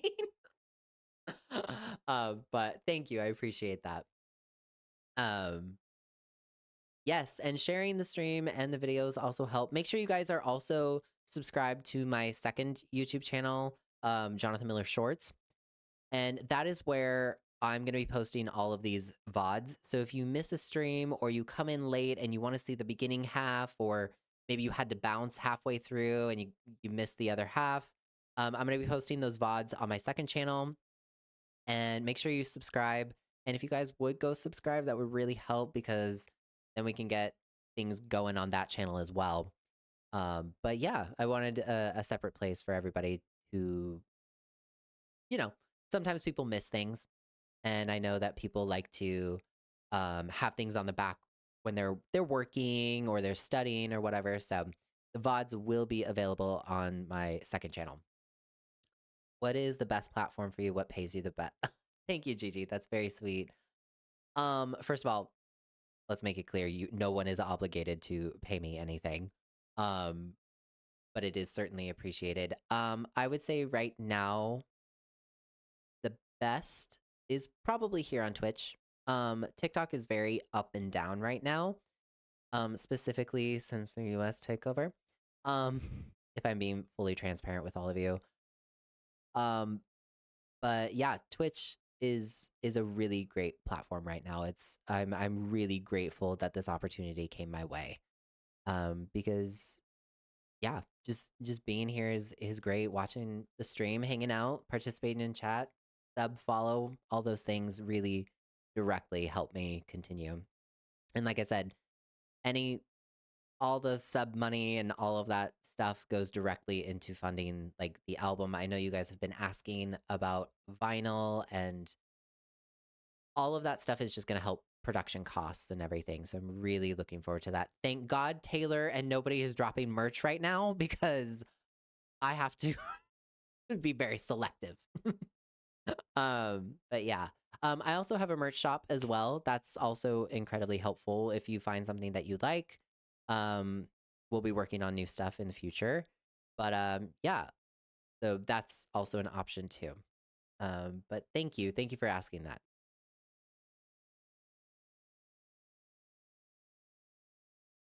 I think we'll hang out for just a few more minutes and then I'll probably jump off and then we can hang out again next week. But we have had a lot of people joining us today. All of you lurking who are not chatting right now, just know that you are appreciated and I see you and I am so lucky that you decided to click on this stream and hang out. Whether you previously follow me or you're just joining me from Twitch, thank you. I do hope that you will consider following. And yeah, we'll be here on Thursdays at 2 p.m. Oh my God, are we already at the manuscript? Oh, well, then we are. The timing is winding down. Great. Um, the Torture Poets Department, I think, will always be a very, very special record that it's one of those albums that was created, I think, in a very specific moment in time for an artist. Like, sometimes there are albums, really for any artist, where that song or this collection of songs, this moment, and this thing can only happen at this time. And it creates such a special, magical body of work. And I feel like Tortured Poets Department is definitely one of those things. Because I hope she never feels like this again. Love the music, love the beautiful heartbreak, love the storytelling, love the lyrics. Never want her to feel this way again. Never, never, never. Tortured Poets isn't my favorite album of hers, but I think it's generally her best work. I Briz, I think that is a fair assessment. I don't think the Tortured Poets Department is one of my is like my top 3. I think I'm the pop girly in me will always end up winning, but I'll be very curious to see how that goes, like 5 years, at 5-year anniversary, because this album holds such a special place in my heart. I know it's a very sad album, but it was released like when my content was doing so well. Like the magic of the Swifty community that I was privileged enough for people to choose to hang out with me and being a Taylor Swift fan and just like it was such a fun time. I'll be very curious to see if my top 5 changes in the next few years. It will also depend on what albums she's released since then, because she keeps releasing some, making this more and more difficult. But I would, it's such a special record though, that it's like, it's so hard to choose now. Which, what a problem to have, you know? When your album drops, I'll have it on repeat on my Bluetooth speaker. Thank you. I hope so. I hope you really enjoy it. I hope you find music that you enjoy on the record, and I hope that some of it resonates or all of it resonates with you. Although there's a few that I hope you don't feel because I don't want you to have experienced those things. You'll find out more about that later. um, but thank you. I appreciate that. um, right? Like Gigi, it's just such a moment. Like I feel like the Tortured Poets Department came in the time when it was supposed to. Never want her to feel like that way again. No. Rep is my favorite and always will be. I'm a lot more of a pop girly too, but this album is just so well done. That's exactly, Briz. Like, while the Tortured Poets Department may not contain, my entire top 10 favorite songs of all time that she has ever released, it's almost like I feel like the Tortured Poets Department has morphed into an album that I really respect. You know what I mean? Um, like it's another it's another moment. And that is uh, you know, it might not have my most favorite songs of all time from her because she has so many. Um, but I will never stop respecting this album for it's it's just so well done. It's just so well done.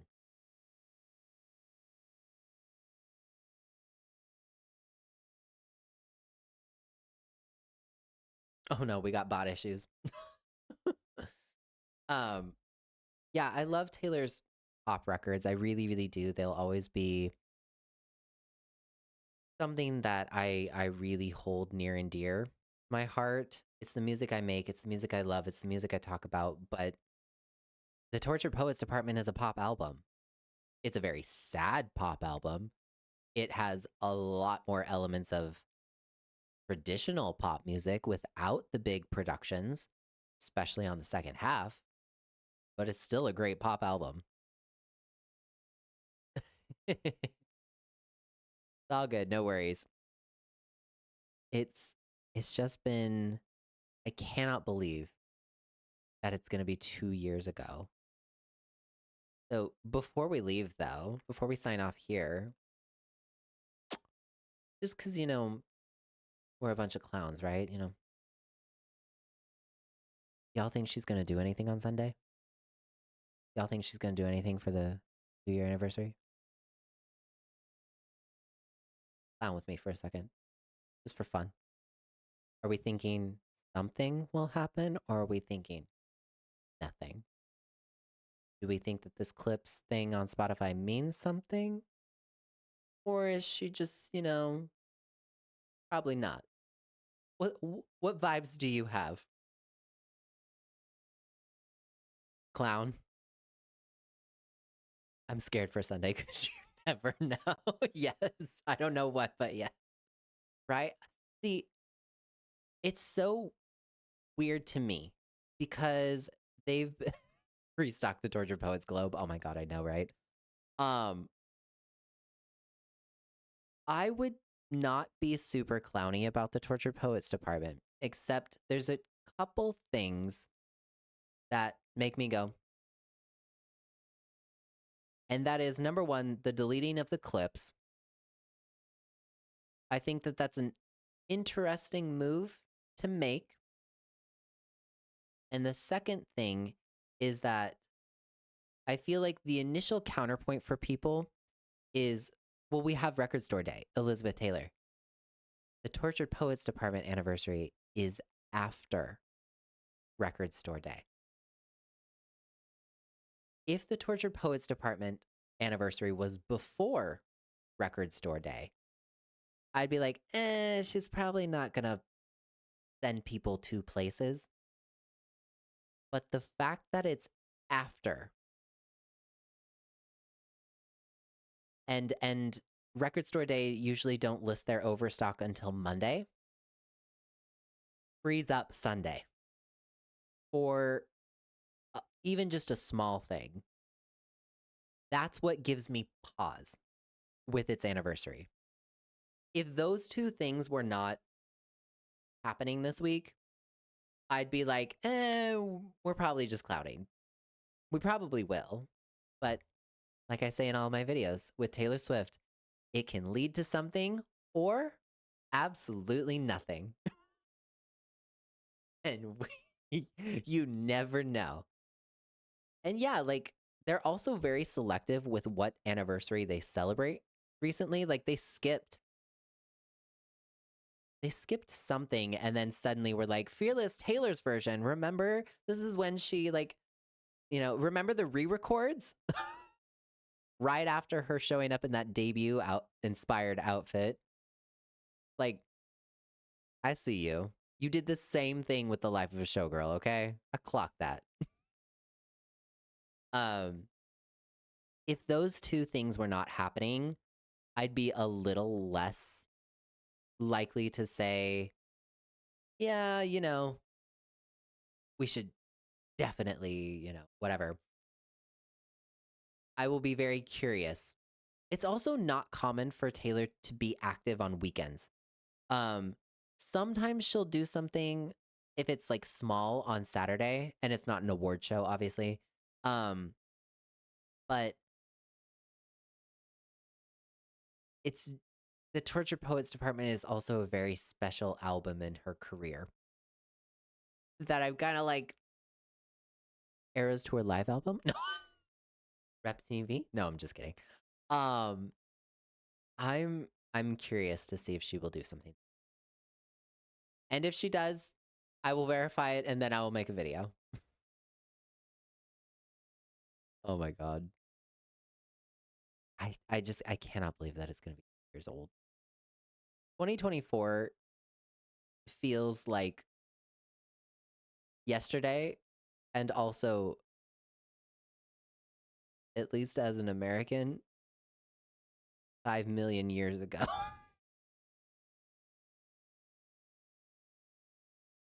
I do want an Eras Tour live album. I mean, we know that she, you know, gave us all those live from the Eras Tour editions of the Torture Poets Department. I would know because I have all of them. Um, so like she has them. All she has to do is just release them. She's supposed to be greedy, right? Everyone says she's so greedy, and yet we don't have a live from the Eras Tour album. Where is it? Where is it, Taylor? Where is it? Yeah, the mashups, like I know she probably if we did get a live from the Eras Tour record, I know that certain things would be left off and we wouldn't have this performance, and some people be like, "Oh, but what about this?" You know, like it can't be perfect, I'm sure, but had to have something from the Eras Tour in that way, other than the movies, but she did give us 2 films. So this is not me chanting more. I repeat, I am not chanting more, chat. We are talking about a supposed proposed item that just is about something we already love. If we never got it, it's okay.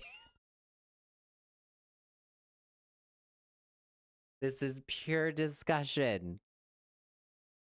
There are some times there are some times where I just like, yes, yeah, like what was it in my recent video? I was like, yeah, 1, 2, skip a few, 99, 100. I know, I'm chanting more, blah, blah, blah. We know, okay? I'm a terrible person for talking about the supposed thing that she's already confirmed exists in the form of debut TV. So, yeah, it just cracks me up. I love, oh, we have so many good jokes in the Swifty fandom. We get a bad rep, but we do have some funny jokes. And I love using them with this nice layer of sarcasm. Thank you for honestly getting my humor. I really do appreciate it. But you guys, I think I should probably go get some dinner going.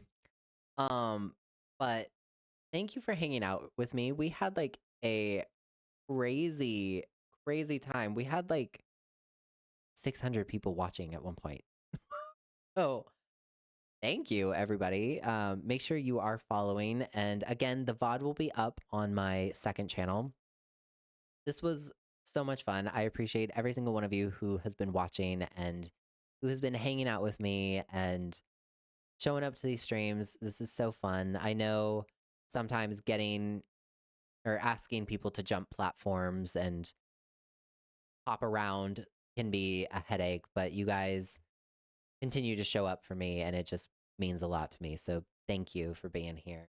Um yes, thank you. Thank you everybody. But I think I'm going to hop off. I hope you have a fantastic weekend and I will see you later.